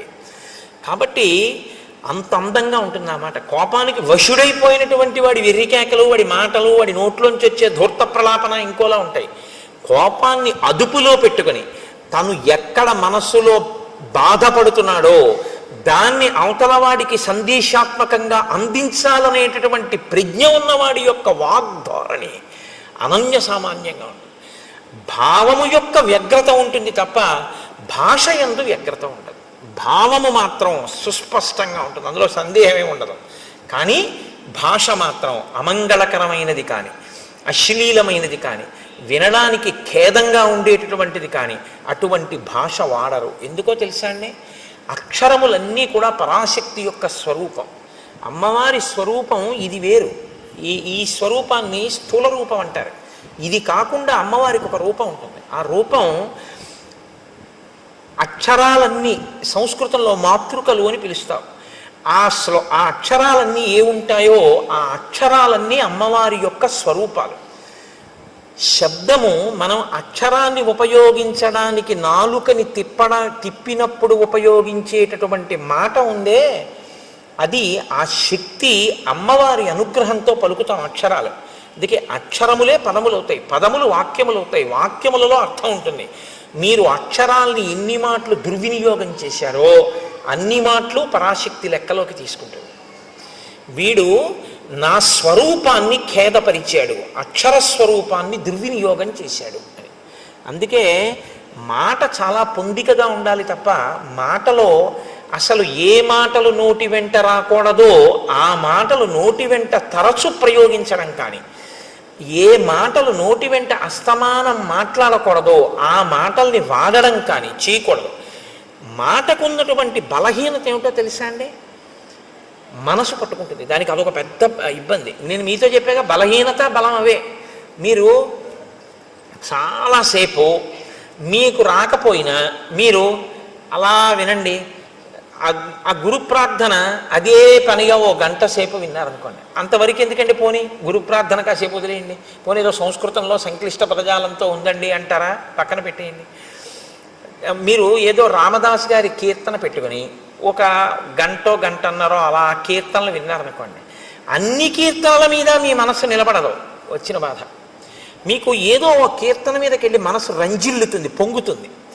అది మీరు ఏం చేస్తారంటే రీప్లే నొక్కి మళ్ళీ వింటారు. అంతా అయిపోయిన తర్వాత ఒరే అదొక్కసారి మళ్ళీ పెట్టు అని మళ్ళీ వింటారు. అయిపోయిన తర్వాత మీరు తువ్వాలు ఆరేసుకోవడానికి వెళ్ళి తక్కువేమి మనకు రాముండొక్కడుండు వరకు అంటారా అనరా? మీకు సంగీతం వచ్చని అన్నారా? పట్టేసుకుంది నాలుక. మీరు చూడండి, నోట్లో ఆడుతోందిరా ఇవాళ ఇది పోవట్లేదు అంటాడు. మీరు వినకూడనిది విన్నా అంతే పట్టుకుంటుంది. మీరు అదే పనిగా ఏవి వినకూడదో అవి వింటున్నారు అనుకోండి, అవే వస్తాయి. ఇవాళ దేశంలో ఉన్నటువంటి పెద్ద దౌర్భాగ్య స్థితి ఏమిటో తెలుసా అండి? నేను పదే పదే విమర్శించానని మీరు అనుకోవద్దు. ఇలా నొక్కితే మారేటటువంటి వాటిలో మీ కళ్ళ ముందు మీ చెవులకి ప్రధానమైనటువంటి ఇంద్రియాలన్నింటికీ కూడా మీరు అదే పనిగా పిల్లలకి విషాన్నే అందిస్తున్నారనుకోండి, వాళ్ళ మనసు ఎక్కడికి వెళ్ళిపోయి కూర్చుంటుంది? అక్కడే కూర్చుంటుంది. దాని మీదే వాడికి వ్యామోహం పెరిగిపోతుంది. ఇంకా ఇంద్రియాలు ఎప్పుడూ దాని మీదే పనిచేస్తే మనసు దాంతో తాదాత్మ్యత చెందిపోతుంది, వెంపర్లాడిపోతుంది దానికోసమే. అదే చూడాలి, అదే చూడాలి, అదే చూడాలి తాపత్రయం. ఏమిటి చూడడానికి ఇందులో అని పడుకోలేడు. మారి మారి మారి మారి అది రామకృష్ణ పరమహంస మాటల్లో అయితే నల్లమందు మరిగిన నెమలి అంటారు. ఆయన మనస్సు గురించి మాట్లాడుతూ ఒకసారి ఎంత చెప్పినా శిష్యుడికి అర్థం కాలేదు. అర్థం కాకపోతే ఆయన అన్నారు, నీకు చూపిస్తాను చూడు మనస్సు అంటే ఎలా ఉంటుందో అన్నారు. ఇవాళ మధ్యాహ్నం 3 అయింది కదా, ఇప్పుడు నీతో నేను మాట్లాడుతున్నప్పుడు లోపల నల్లమందు ఉంది, ఓ నల్లపూసంత నల్లమందు పట్టరా అన్నారు. నెమలి ఎప్పుడు తినలేదు, నెమలి ఏదో తింటూ ఉంటుంది. అలా తింటున్న నెమలిని పిలిచి ఆయన నల్లమందు అక్కడ పెట్టి తినిపించారు. ఆ చిన్న నల్లమందు గుళిక తిండేది. అది మర్నాడు 3 గంటలకు వచ్చేసింది. వచ్చేసి రెక్కలు అల్లారుస్తూ ఓ క్రాంఖణం చేస్తోంది. ఆయన మళ్ళీ ఓ పిసర్ నల్లమంది పెట్టారు. అది మళ్ళీ తినేసి వెళ్ళిపోయింది అంతే వెంటనే. ఇక 3 అయ్యేటప్పటికి మీరు ఎన్ని పెట్టండి, ఆ నల్లమందు పెట్టకపోతే మాత్రం దానికి నిద్ర పట్టదు. అది ఇంకేమీ తినదు. అది మిగిలిన వాటిని కూడా పొడి చేస్తుంది. అంటే అంత గొప్ప నెమలి ఒక్కసారి నల్లమందు పుచ్చుకోవడానికి అలవాటు పడింది అంతే. ఇప్పుడు అది నల్లమందుకి బానిసైంది. మీ మనసు నల్లమందు విషయమే కాదు, మీ ఇంద్రియములనేటటువంటి ద్వారములను తెరిచి దేన్ని లోపలికి పుచ్చుకోవడానికి అలవాటు చేశారో దాన్ని పుచ్చుకొమ్మనే జరుగుతుంది. మీరు అదే పనిగా ఒక దానికి అలవాటు పడిపోయారనుకోండి, ఇంక అదే పని. ఇంకేమున్నదండి ఇప్పుడు ఇవాళ లోకంలో? నేను తరచు విమర్శించానని మీరు దయచేసి ఏమనుకోవద్దు. వేళ లేదు, పాలలేదు. అసుర సంధ్య వేళ దీపాలు పెట్టారు అంటే సనాతన ధర్మంలో ఈ దేశంలో ఒక గౌరవం ఉంది. దీపం పెడితే ప్రతి ఇంటిలోనూ కూడా గృహలక్ష్మి అయిన ఆడది మంగళసూత్రాన్ని కళ్ళకద్దుకుంటుంది. అవునా కదా? సంధ్యాదీపం వెలిగించారు అంటే మంగళసూత్రాన్ని కళ్ళకద్దుకుని ఓసారి ఆ గౌరమ్మకి నమస్కారం చేస్తారు.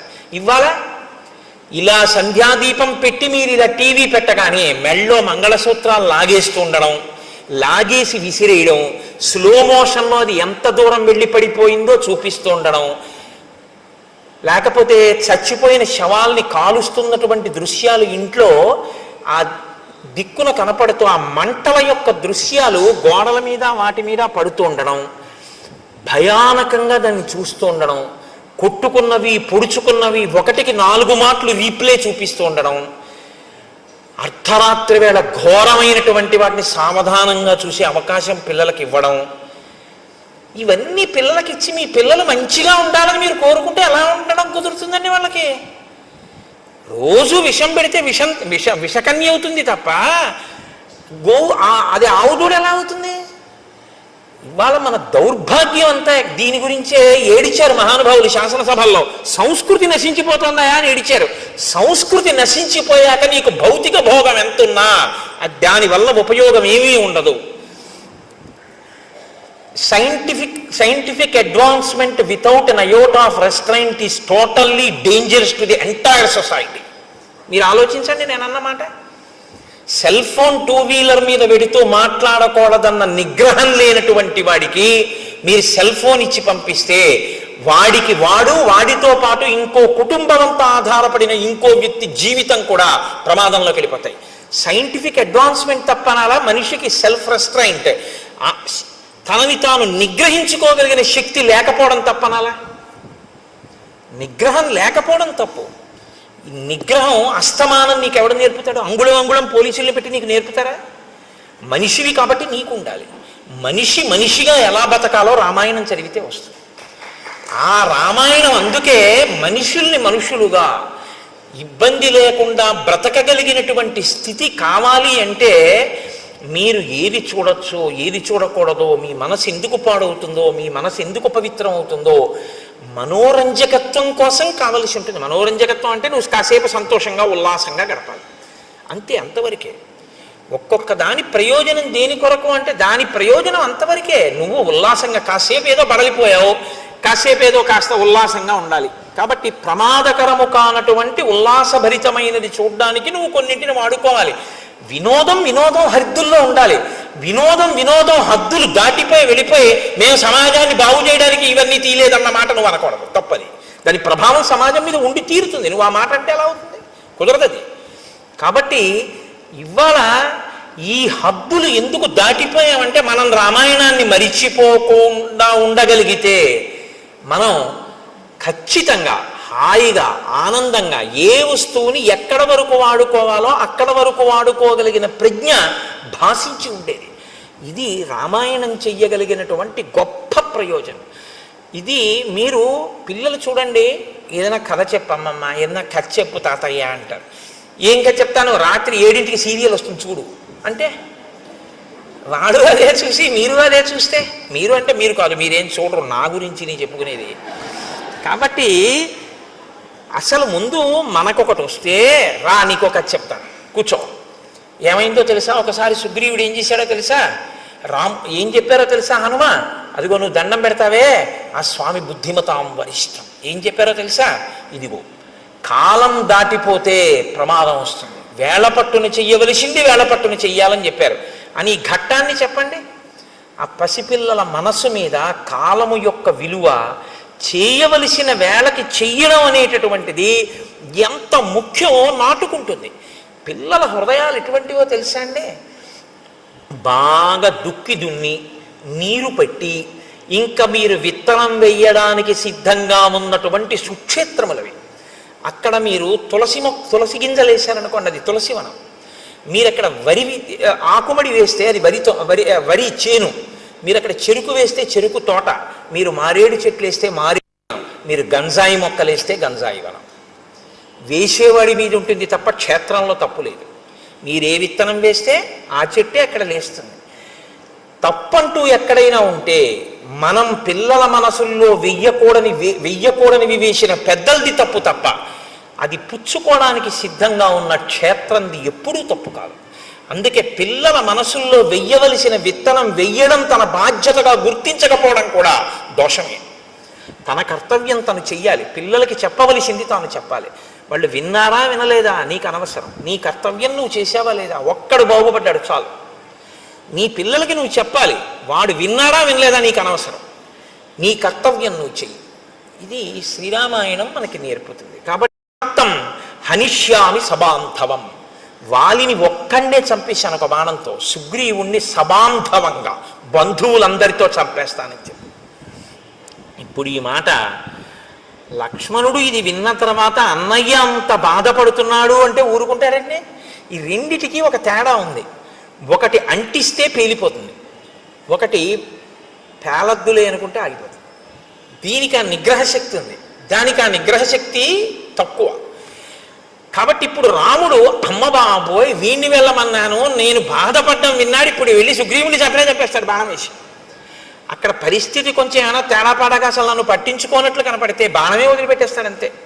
కాబట్టి వెంటనే పిలిచి అన్నాడు, నహివై తద్విధో లోకే పాపమేవం సమాచరేత్ పాపమార్గేణ యో హంతి సవీర పురుషోత్తమ. నాన్న యుక్తాయుక్త విచక్షణతో బాగా ఆలోచించి కేవలము పాపాత్ముడే, ఇంకా వాడు మారడానికి అవకాశం లేదన్న వాణ్ణి చంపాలి తప్ప, మారడానికి అవకాశం ఉంది, వాడు ఒక మాట చెప్తే మారతాడు, ఏదో తప్పు జరిగిపోయింది, వాడు తనని తాను మరిచిపోయి ఏదో వ్యసనానికి లోనైపోయి కాలాన్ని మరిచిపోయి కామమునకు వశుడై ఉన్నాడు తప్ప, చెప్తే ఇప్పుడు విని మళ్ళీ బుద్ధి మార్చుకునేవాడు అనుకుంటే చెప్పకూడదు సుమా. అందుకని తొందరపడి సుగ్రీవుని చంపేశావు, అటువంటి పని చెయ్యకు. నేదం అద్యత్వయా గ్రాహ్యం సాధువృత్తేన లక్ష్మణ తాం ప్రీతిం అనువర్తస్య పూర్వవృత్తంచ సంగతం.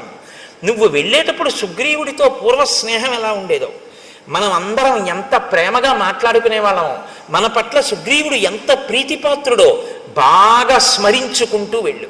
మీరు ఏది స్మరించుకుంటూ వెడితే మనసు అలా ఉంటుంది. మీరు వ్యగ్రతతో అన్నయ్య కోపమే తలుచుకుంటూ వెడితే కట్టలు తెచ్చుకుంటుంది. మీరు ప్రీతిని స్మరించుకుంటూ వెడితే కొంచెం మంచి మాట చెప్పడానికి అవకాశం ఉంటుంది. అప్పుడు మనసు మీ అదుపులో ఉంటుంది. లక్ష్మణుడి మనసు లక్ష్మణుడి అదుపులో ఉండేటట్టు చూస్తున్నాడు. ఏ మనసు లక్ష్మణుడి అదుపు తప్పుతోందని గుర్తించాడో దాన్ని మళ్ళీ లక్ష్మణుడి అదుపులోకి తీసుకెళ్తున్నాడు. అందుకని కదండి గురువు అయ్యాడు ఆయన, మహానుభావుడు. అందుకని నేను గురువుగా అనువర్తిస్తున్నానన్నాడు ఆయన.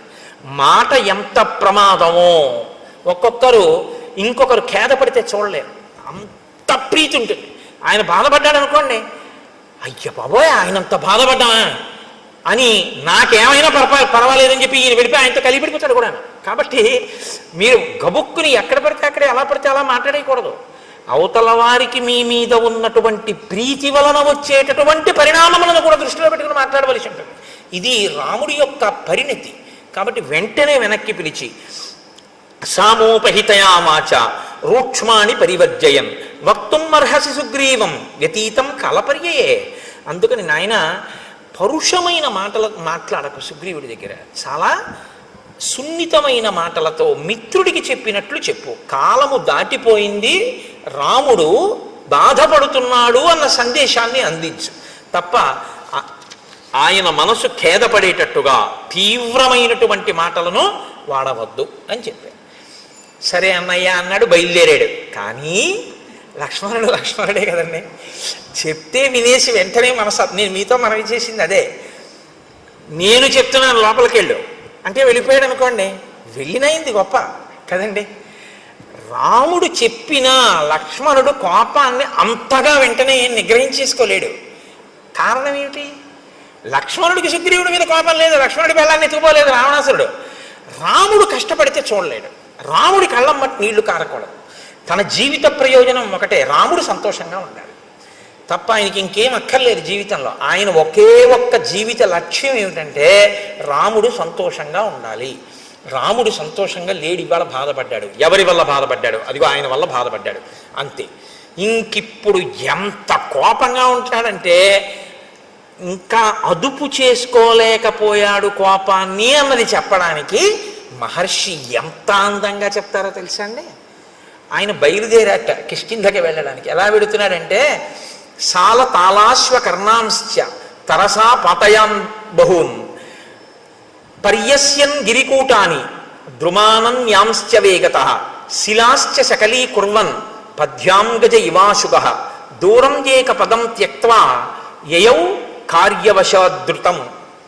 ఆయన కాలిబాట వెంట నడిచి వెళ్ళడానికి వీలైనటువంటి చక్కని బాట ఒకటి ఉంది కిష్కింధకి, కానీ అది కొంచెం దూరం. ఇప్పుడు ఆ బాట వెంట వెళ్ళటం కోపించినటువంటి ఏనుగు ఎంత వేగంగా వెడుతుందో అలా బుసలు కొట్టుకుంటూ రుసరుసలాడిపోతూ పక్కన ఉన్నటువంటి అడ్డదారిలో వెళ్ళిపోతున్నాడట. వెళ్ళిపోతున్నవాడు ఏం చేస్తున్నాడు? సాల తాళాశ్వ కర్ణాంశ్చ తరసా పతయన్ బహూన్. అక్కడ కనపడినటువంటి అనేకమైన వృక్షములను కోకటి వేళ్లతో పెకల్చేసి పైకి విసిరేస్తున్నట్టు.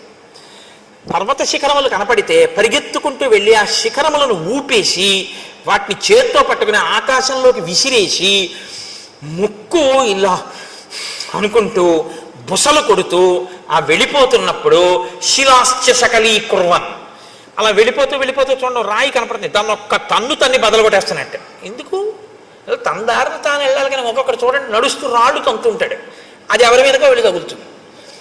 అలా శిలాశ్చ శకలీకుర్వన్ రాళ్ళు బద్దలైపోయేటట్టుగా తంతున్నట్టు వాటిని తంతు పద్యాంగజ ఇవాశుభ అత్యంత వేగంతో వెళ్ళిపోతున్న ఏనుగుల దూరం ఏక పదం త్యక్త్వా ఆ సౌకర్యంగా వెళ్ళగలిగినటువంటి మార్గాన్ని విడిచిపెట్టేసి యయౌ కార్యవశాధృతం, పనిని సాధించుకోవడం కోసమని దగ్గర త్రోవలో వెళ్ళిపోతున్నట్ట. అంటే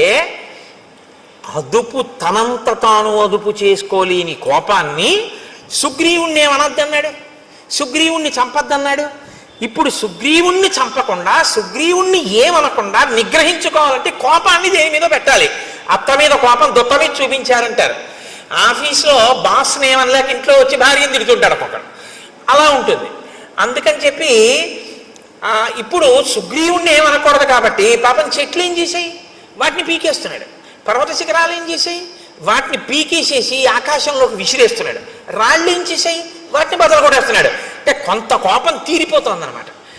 అంటే ఇంకా తట్టుకోలేకుండా అన్నయ్య చెప్పిన మాటకి కట్టుబడాలి. మరి అన్నయ్య అందు భక్తి, అలా కట్టుబడాలంటే ఈ కోపం ఇంకోళ్ళ మీద చూపిస్తున్నాడు. అంటే కోపం పోయిందా, పోగొట్టుకునే ప్రయత్నంలో ఉన్నాడు ఇంకా. కానీ తొందరగా వెళ్ళా సుగ్రీవుణ్ణి అడగాల, అన్నయ్యని ఏడిపిస్తాడా వీడు, ఇది బాధ, అందుకని అడ్డత్రోవలో వెళ్ళిపోతున్నాడు. అంటే లక్ష్మణ భక్తిని ఆవిష్కరిస్తుంది. ఇంకా లక్ష్మణుడికి జీవితంలో రాముడు సంతోషంగా ఉండడం కన్నా ఇంకొక అన్య ప్రయోజనం లేదు. దీనివల్ల మనకేమర్థమవుతోంది, రాముడు సంతోషంగా ఉంటే లక్ష్మణుడు సంతోషంగా ఉంటాడు. రాముడు ఏడిస్తే లక్ష్మణుడు ఎవడు ఏడిపించాడని అడుగుతాడు, ఎవడు ఉండడం. అంతే కదా దాని అర్థం. అంతగా రామునితో మమేకమైపోయి రాముని యందు అంత భక్తి ప్రపత్తులు ఉన్నవాడు లక్ష్మణుడు. కాబట్టి ఇప్పుడు ఆయన గబగబ గబగబా బయలుదేరి ఆ కిష్కింధా సామ్రాజ్యం దగ్గరికి వెళ్ళాడు.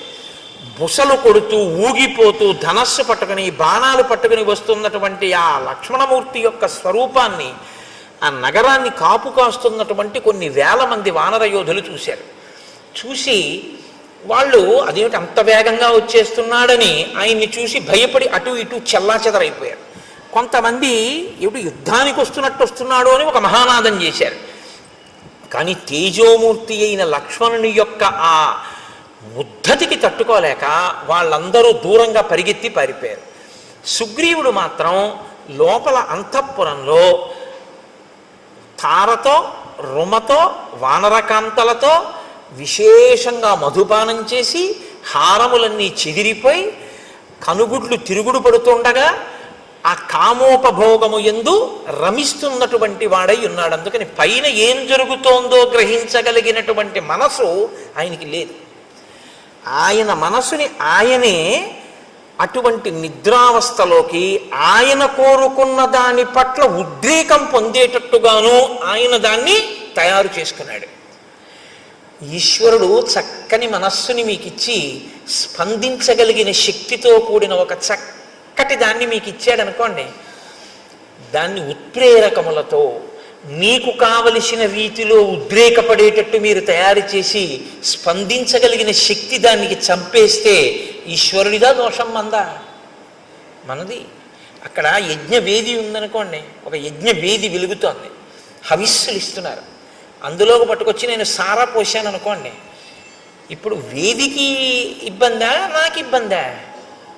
వేదికేమండి, ఆ వేదికేమవదు, అప్పటికి అపవిత్రం అవుతుంది, మళ్ళీ ఏదో ప్రాయశ్చిత్త కర్మ చేసి యజ్ఞం చేస్తారు. కానీ పోషిన నేను నాకిక నిష్కృతి ఏముంది?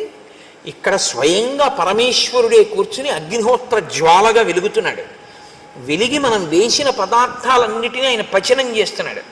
పచనం చేసి నెత్తుటిగా మార్చి దీంట్లోకి ప్రవహింపచేసి తెల్లవారేటప్పటికి పిప్పిని విసర్జించడానికి వీలుగా సిద్ధం చేస్తున్నాడు. నేను నిద్రపోతానేమో కానీ ఆయన నిద్రపోడు. అహం వైశ్వానరో భూత్వా ప్రాణినాం దేహమాశ్రిత ప్రాణాపాన సమాయుక్తం పచాన్యన్నం చతుర్విధం. ఆ అగ్నిహోత్రం వెలుగుతూనే ఉంటుంది. నేను నిద్రపోవచ్చు, ఆయన రాత్రి నేను తిని పడుకున్న దాన్ని లోపల యజ్ఞాగ్ని యందు పచనం చేసి దగ్ధం చేసి శక్తినిచ్చి పిప్పిని తెల్లవారేటప్పటికి సిద్ధం చేస్తాడు. అటువంటి అగ్నిహోత్రంలో మీరు పొయ్యకూడంది పోశారనుకోండి, ఇప్పుడు లోపల అగ్నిహోత్రానికి ఇబ్బందా, ఈశ్వరుడి ముఖం మీద పోసినందుకు నువ్వు పాపాన్ని మూటగట్టుకుంటున్నావా? ఆ తత్వాన్ని పరిశీలనం చెయ్యగలిగితే మీరు చెయ్యలేరు. బలహీనత నుంచి బయటపడడానికి ఒకే ఒక్క ఆధారం ఏమంటే అది ఎటువంటి అపచారమో మీరు గుర్తించడమే. అది అపచారమో అని మీరు గుర్తించగలిగితే, మీ మనసు పట్టుకోగలిగితే ఇక మీరు చేయలేరు. అదే మనసు తిరగబడుతుంది, వద్దు వద్దు తప్పిది, అలా ఎలా చేస్తావు అంటుంది. అలా ఎలా చేస్తావు అని అన్ననాడు మీరు ఇంక చేయలేరు. అలా ఎందుకు చేస్తామని ఎంతమంది చెప్పినా మీరు చేయకుండా ఉండలేరు. మీరు నా మాట పట్టుకున్నారో లేదో? మీరు పట్టుకున్నారని నేను అనుకుంటున్నాను. ఇంకా మళ్ళీ ఇన్ని మాటలు మళ్ళీ మళ్ళీ అక్కర్లేదు, ఎందుకంటే మీరు ప్రాజ్ఞులు కనుక. ఇప్పుడు ఆ లోపలికి వెళ్ళినటువంటి ఆ లక్ష్మణుడు అంగదుణ్ణి చూశాడు. అంతఃపురం బయట అంగదుడు ఉన్నాడు. అంగదుణ్ణి పిలిచన్నాడు. సోంగదం రోషతాం రాక్ష సందిదేశ మహాయశా సుగ్రీవ కజ్జతాం వత్స మమాగమనమిచ్యుత ఏష రామానుజ ప్రాప్త త్వత్సకాశం అరిందమ భ్రాతుర్వ్యసన సంతప్తో ద్వారి తిష్టతి లక్ష్మణ తస్య వాక్యే యది రుచి క్రియతాం సాధు వానర ఇత్యుక్త్వా శీఘ్రమాగచ్చ వత్సవాక్యమరిందమ. నువ్వు లోపలికి వెళ్ళి నీ పినతండ్రి అయినటువంటి సుగ్రీవుడితో ఒక మాట చెప్పు. రామచంద్రమూర్తి శోకమును పొంది ఉన్నాడని, రామచంద్రమూర్తి మాటలు చెప్పడం కోసం ఆయన తమ్ముడైన లక్ష్మణమూర్తి వచ్చాడని, ద్వారం వద్ద ఎదురు చూస్తున్నాడని, నీతో వచ్చి మాట్లాడాలనుకుంటున్నాడని లోపలికి వెళ్ళి నీ పినతండ్రితో చెప్పి నీ పినతండ్రి ఏమనుకుంటున్నాడో వచ్చి నాతో చెప్పు అని ఆయన అక్కడ నిలబడ్డాడు. ఈ అంగదుడు లోపలికి వెడుతున్నాడు. అది మంత్రులంటే, సచివులంటే అది, దూరదృష్టి అంటే అది. ప్లక్షుడు ప్రభావుడు అనబడేటటువంటి ఇద్దరు ఆ మంత్రులు కూడా అంగదుడితో పాటు లోపలికి వెళ్ళారు. మంత్రులు లోపలికి వెడితే దాన్ని ఎవరు అభ్యంతర పెట్టడానికి వీలుండదు. అంగదుడితో పాటు వెళ్ళారు. వాళ్ళకి తెలుసు. ఇప్పుడు లక్ష్మణమూర్తి ఒక పిల్లవాడికి చెప్పాడు, యువరాజుకి. యువరాజుకు కూడా భయమే లక్ష్మణుడంటే. తీరా వెళ్ళిన తర్వాత ఇప్పుడు అంగదుడు కర్తవ్యం చేయడమా, అంగదుడు చెప్పిన దాన్ని బట్టి సుగ్రీవుడు ప్రాణాలు నిలబడ్డామా అన్నది ఎవరి చేతిలో ఉంది? అంగదుడి చేతిలో లేదు, సుగ్రీవుడి చేతిలో ఉంది. సుగ్రీవుడు ఎటువంటి స్థితిలో ఉన్నాడని మంత్రులకి తెలుసు. అసలు విపరీతమైనటువంటి భావోద్రేకంతో మధుపానాసక్తుడై కామాతురుడై ఉన్నాడు తప్ప అంగదుడు చెప్పింది చెవిలోకి వెళ్ళడం కాదు, మనసులోకి వెడుతుందా అన్నది చెప్పడం కష్టం. ఇప్పుడు అంగదుడితో లక్ష్మణుడు ఏమన్నాడు? వెళ్ళి చెప్పి బయటికి వచ్చి నాకేమైందో చెప్పన్నాడు. నించునున్నాడు. వెళ్ళి లోపల ఉండిపోతే కోపగిస్తాడు. ఇప్పుడు అంగదుడు కారణం అవుతాడు. అంగదుడు వెళ్ళి చెప్పిన తర్వాత చెప్తాడు, అయ్యా బయట లక్ష్మణమూర్తి ఎదురు చూస్తున్నారు, మీతో మాట్లాడతారట. తప్ప తాగి తూలుతూ అంతమంది కాంతలతో రమిస్తున్నటువంటి సుగ్రీవుడు అని ఊరుకున్నాడు అనుకోండి. ఎన్ని మాటలు చెప్తాడు? రాజు కాబట్టి తిరిగి వచ్చి ఆయన మధుపానం చేస్తున్నాడు, భార్యలతో క్రీడిస్తున్నాడు, నేను చెప్పాను కానీ ఆయన చెవికి ఎక్కినట్టు లేదు అన్నాడు అనుకోండి. ఏ సుగ్రీవుడు బతుకుతాడా? ఇక బతకడు. ఈ దోషానికేగా కాలం దాటిపోయింది. కాబట్టి ఇప్పుడు అంగదుడు వచ్చి చెప్పడం కాదు, అంగదుడు వచ్చి చెప్పే లోపల సుగ్రీవుడి ప్రాణములు నిలబడేటట్టుగా చెయ్యాలి ముందు. కాబట్టి వీళ్ళని వెళ్ళమనలేదా కాదు, ప్రభు ప్రాణములను కాపాడడం అన్నది అంగదుడు వెళ్ళి రావడంలో ఉంది. కాబట్టి పిల్లాడి మీద వదిలేసి పెద్దవాళ్ళు కూర్చోవడం కాదు, చెప్పినా చెప్పకపోయినా తాము వెళ్ళాలి, వెళ్ళి ప్రభువుని రక్షించుకోవాలి. ఇప్పుడు ఇది ఒక క్లిష్ట పరిస్థితి వచ్చింది కాబట్టి అందుకుని వెళ్ళారు వాళ్ళిద్దరూ లోపలికి.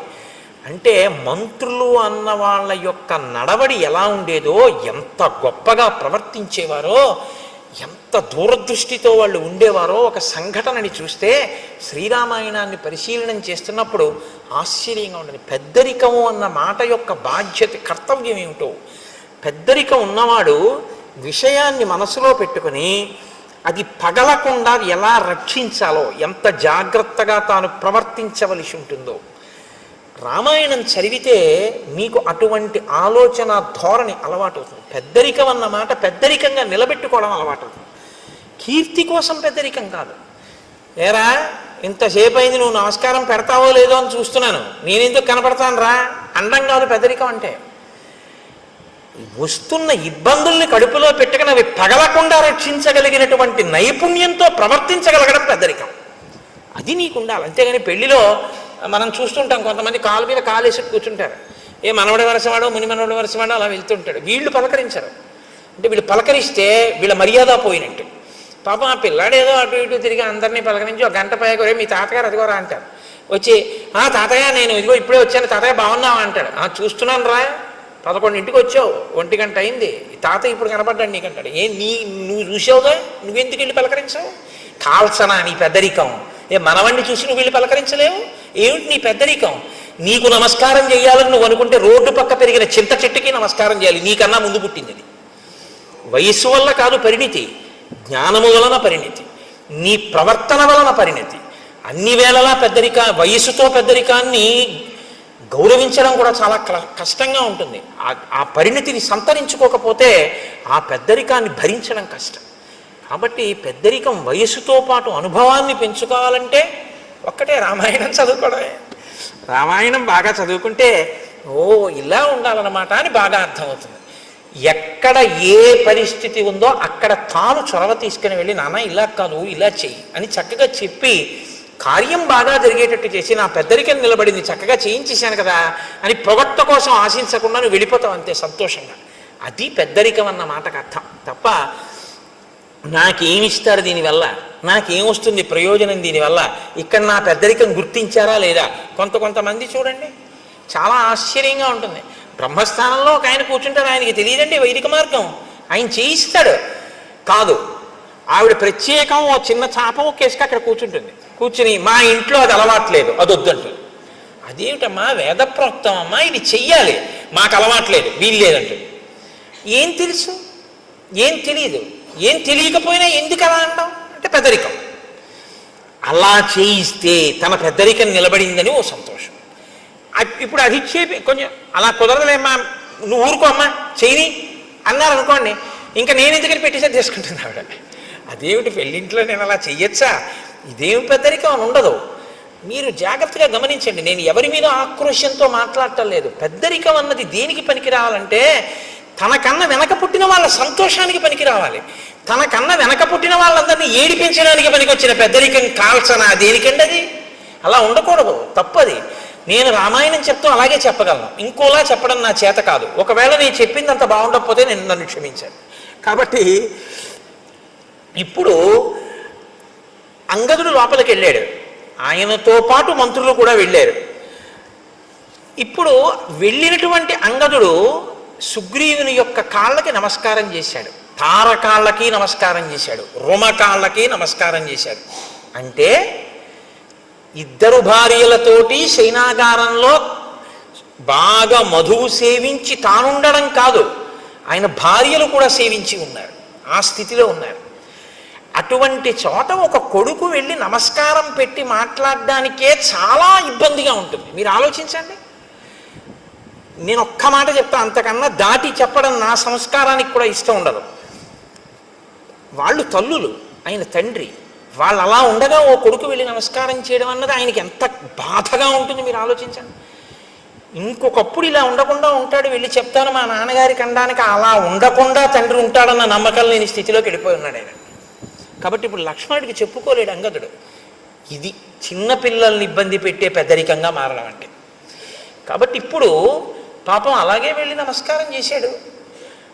నమస్కారం చేసి అంజలి ఘటించి చెప్పాడు. లక్ష్మణమూర్తి కోపంగా ఉన్నారు, రాముడు శోకంతో ఉన్నట్ట, ఆయన చెప్పమన్నది చెప్పడానికి వచ్చాడు, ఎదురు చూస్తున్నాడు, నిన్ను కలుస్తానంటున్నాడు, నన్ను వచ్చి ఏ మాట చెప్పమన్నాడు, కాబట్టి నేను ఏం చెప్పను అని అడిగాడు. ఈయన చెప్పిన మాట ఆయన మనసులోకి వెళ్ళలేదు, ఆయన తలకెక్కలేదు. ఎందుకు ఎక్కలేదంటే ఆయన మనసు ఇక్కడ లేదు, ఇంకొక దాని యందు అనురక్తమై ఉంది. కాబట్టి ఇప్పుడు ఆయన వినే స్థితిలో లేడు. ఇప్పుడు కాసేపు మీరు ఆ పనులు ఆప్ చేసి ఇది వినండి అనే స్థితిలో కొడుకు లేడు. చూడండి ఆ వ్యసనము హనుమ చెప్పింది ఇదే కదా, వచ్చేసిందా లేదా పరిస్థితి? చూస్తుండగా వచ్చేసింది అంతే, ప్రాణ సంకటంలోకి వెళ్ళిపోయాడు సుగ్రీవుడు. ఇప్పుడు ఈశ్వరానుగ్రహం పనిచేసింది. కేవలం మిత్రుడు చంపకూడదు అనుకున్న రాముని యొక్క అనుగ్రహమే బహుశా సుగ్రీవుణ్ణి కాపాడు. లక్ష్మణుని యొక్క కోపంతో లక్ష్మణుడు దగ్గరికి వచ్చి అంగదుడు మాట చెప్పిన తరువాత లోపలికి వెడదామని ముందుకు నడిచొస్తున్నటువంటి లక్ష్మణుణ్ణి చూసి భయపడిపోయినటువంటి కొన్ని వేల వానరములు ఏకకాలంలో ఒక పెద్ద నాదం చేశాయి. లోపలికి వెళ్ళిపోతున్నాడు, ఇంత కోపంగా ఉన్నాడు, అంగదుడు పైకి రాలేదు, ప్రభువు మత్తిల్లి ఉన్నాడు, ఏమవుతుందో అని వాళ్ళు ఒక పెద్ద నాదం చేశారు అందరూ. ఇన్ని వేల వానరములు ఒక్కసారి నాదం చేస్తే సుగ్రీవుడు ఉలిక్కి పడ్డాడు. అంటే ఆయన ఎంత తాగి ఉన్నాడో, ఎంత మత్తులో ఉన్నాడో మీరు ఆలోచించారు. ఇప్పుడు ఆయన ఉలిక్కి పడి సచివుల్ని పిలిచాడు. అందుకొచ్చారు ఆ ప్లక్షుడు ప్రభావుడు. వెంటనే మంత్రుల దగ్గరికి వచ్చారు. అన్నాడు, ఎందుకు అలా అరుస్తున్నారు వానరులు అని అడిగాడు. అప్పుడు వాళ్ళు చెప్పారు, ఎందుకు అరుస్తున్నారు ఏమిటి? లక్ష్మణమూర్తి వచ్చాడు, రాముడు కోపంగా ఉన్నాడు, రాముడు శోకిస్తున్నాడు, సందేశం పట్టుకొచ్చాడు, నీతో మాట్లాడతాట, నీ దగ్గరికి వస్తాట, ఏం చెప్పమంటావు అని అడిగాడు. అడిగితే ఇప్పుడు అన్నాడు, సర్వదా సుకరం మిత్రం దుష్కరం పరిపాలనం అనిత్యత్వాచ్చ చిత్తానాం ప్రీతిరల్పేపి భిద్యతే. నేను రాముని పట్ల ఏ అపచారము చేయలేదు, రాముడి పట్ల ఒక్క మాట తప్పుగా మాట్లాడలేదు. బహుశా రాముడితో నా స్నేహాన్ని చెడగొట్టడానికి నేనంటే కిట్టని వాళ్ళు ఎవరో నేను సుఖపడ్డం ఇష్టం లేక రామలక్ష్మణులకి నా మీద ఏవో చాడీలు చెప్పి ఉంటారు. చెప్పినా రామలక్ష్మణులు నమ్మకూడదే, ఇంత ఆగ్రహం ఎందుకు వచ్చింది అని ఇప్పుడు పెద్దల మాటలు జ్ఞాపకానికి వచ్చాయి. ఇప్పుడు అన్నాడు, సర్వదా సుకరం మిత్రం దుష్కరం పరిపాలనం. స్నేహం చెయ్యడం మొదలు పెట్టడం తేలిక, స్నేహాన్ని నిలుపుకోవడం చాలా కష్టం అన్నాడు. ఎంత పెద్ద మాట చూడండి. ఈ ఏడాది మీకు ఒకళ్ళని పరిచయం చేస్తాడు. పరిచయం చేసి, ఈయన నాకు ఆప్తమిత్రుడండి, ఈయన నాకు కుడి చెయ్యి అంటాడు. ఓ 2 ఏళ్ళు పోయాక ఆయన మళ్ళీ వస్తాడు. ఏమంటే మీ పక్కన ఆయన ఉండేవారు కదా, ఆయన మీ కుడి చెయ్యి అనేవారు కదా, ఆయన ఏది అంటాడు. అప్పుడు తెలుసుకోలేకపోయానంటే వాడు దుర్మార్గుడు, వాడిని వదిలేశానంటాడు. ఇప్పుడు వచ్చిన ఆయన ఏమనుకుంటాడు, ఒరే కుడి చెయ్యి అనేవాడు అంత గొప్పగా చెప్పేవాడు ఈడరా, ఇప్పుడు మళ్ళీ 2 ఏళ్ళు పోయాక వచ్చేటప్పటికీ అబ్బాయి వాడు ద్రోహం అంటున్నాడు ఏమిటి అనుకుంటాడా అనుకోడా? తనంత తాను విడిచిపెట్టేయవలసినంత స్థితిని అవతలవాడు కల్పించుకుంటే తప్ప, మీరందుకే స్నేహం మొదలుపెట్టేయడం చాలా తేలిక, స్నేహాన్ని నిలబెట్టుకోవడం చాలా చాలా కష్టం. ఇప్పుడు అంటున్నాడు ఆ మాట, రాముడితో స్నేహం మొదలుపెట్టడం తేలికైంది, ఇప్పుడు ఆ స్నేహాన్ని నిలబెట్టుకోవడం కష్టం అవుతోంది. ఎందుకో తెలుసా? అనిత్యత్వాచ్చ చిత్తానాం. మనసు ఉంది చూశారు, ఇది ఒకలా ఉండదు, ఒక్కొక్కప్పుడు ఒక్కొక్కలా ఉంటుంది. అప్పుడు మాట ఇచ్చాను, ఇప్పుడేమో ఇలా ఉన్నాను. చూశారు ఎంత ప్రమాదం వచ్చిందో. ప్రీతిరల్పేపి భిద్యతే. చిన్న విషయానికి ఒక్కొక్కసారి చాలా ప్రమాదాలు వచ్చేస్తాయి. కాబట్టి స్నేహాన్ని నిలబెట్టుకోవడంలో ఇబ్బంది వచ్చింది అన్నాడు. అని ఇప్పుడు రాముడు చేసినటువంటి మేలు ఏదైతే ఉందో దానిని మాత్రము నేను ఎన్నడూ మరువను. అంతటి మహానుభావుడు రామచంద్రమూర్తి నాకంత ఉపకారం చేశాడు. ఆయనకి నేను ఏ చిన్న ప్రత్యుపకారము చేయలేకపోతున్నాను అని బాధపడుతున్నాను. వాలిని వధించి నాకు రాజ్యం ఇచ్చాడు. ఇవాళ నేను అనుభవించే సుఖాలన్నీ కూడా రాముడు పెట్టిన భిక్ష. అటువంటి రాముడికి నేను ఉపకారం తొందరగా చేయకపోవడం పొరపాటే. అంటే హనుమ అన్నారు సుగ్రీవుడితో, సర్వదా ప్రణయాత్ క్రుద్ధో రాఘవోనత్ర సంశయ భ్రాతరం సంప్రహితవాన్ లక్ష్మణం లక్ష్మీవర్ధనం. సుగ్రీవ, ఇంకా నీకు బాగా బోధపడలేదు. కోపము 2 రకాలుగా ఉంటుంది. ఒకటి ప్రతీకారేచ్ఛతో ఉన్న కోపము ఒకటి, అవతలవాడు పాడైపోతున్నాడని ప్రేమతో కోపం తెచ్చిపెట్టుకుని సంస్కరించాలని ప్రయత్నించడం ఒకటి. రాముడిది ప్రతీకారేచ్ఛతో కూడుకున్నటువంటి కోపం కాదు, ప్రతీకారేచ్ఛతో కూడుకున్నదైతే ఇంకోలా ఉంటుంది. ఇది ప్రణయాత్క్రుద్ధో, ప్రేమతో కూడిన కోపం. ప్రేమతో కూడిన కోపాన్ని ప్రేమతోటే అర్థం చేసుకోవాలి తప్ప ప్రేమతో కూడిన కోపాన్ని ఇంకొకలా అర్థం చేసుకోకూడదు. కాబట్టి రాముడికి నీ మీద ఎంత ప్రేమ ఉందో అర్థం చేసుకో. ఆయన అంత కోపంగా మాట్లాడినా ఇప్పుడు లక్ష్మణుడు వచ్చేదో చాలా కోపంగా ఉన్నాడని మాట్లాడతాడు. నువ్వేం చేయాలో తెలుసా? ఎంత ప్రేమ లేకపోతే నా మీద ఒక బాణం వెయ్యగలిగిన వాడు వెయ్యకుండా ఇలా కబురు చేశాడు అని అంజలి ఘటించి వినాలి తప్ప నువ్వు నన్ను ఇలా అంటాడా అనకూడదు. ఆ ప్రేమ నిన్ను ఉద్ధరించడానికేనయా కోపం. ఈ శ్లోకం కానివ్వండి ఇవాళ సమాజంలో సరిగ్గా జీర్ణమైతే చాలామంది మధ్య విభేదాలు, చాలామంది మధ్య దెబ్బలాటలు, చాలా చాలా ఆత్మహత్యలు ఆగిపోతాయి. అమ్మ దెబ్బలాడితే ఆత్మహత్య ఏమిటండి? నాన్నగారు దెబ్బలాడితే ఆత్మహత్య ఏమిటి? భర్త దెబ్బలాడితే ఆత్మహత్య ఏమిటి?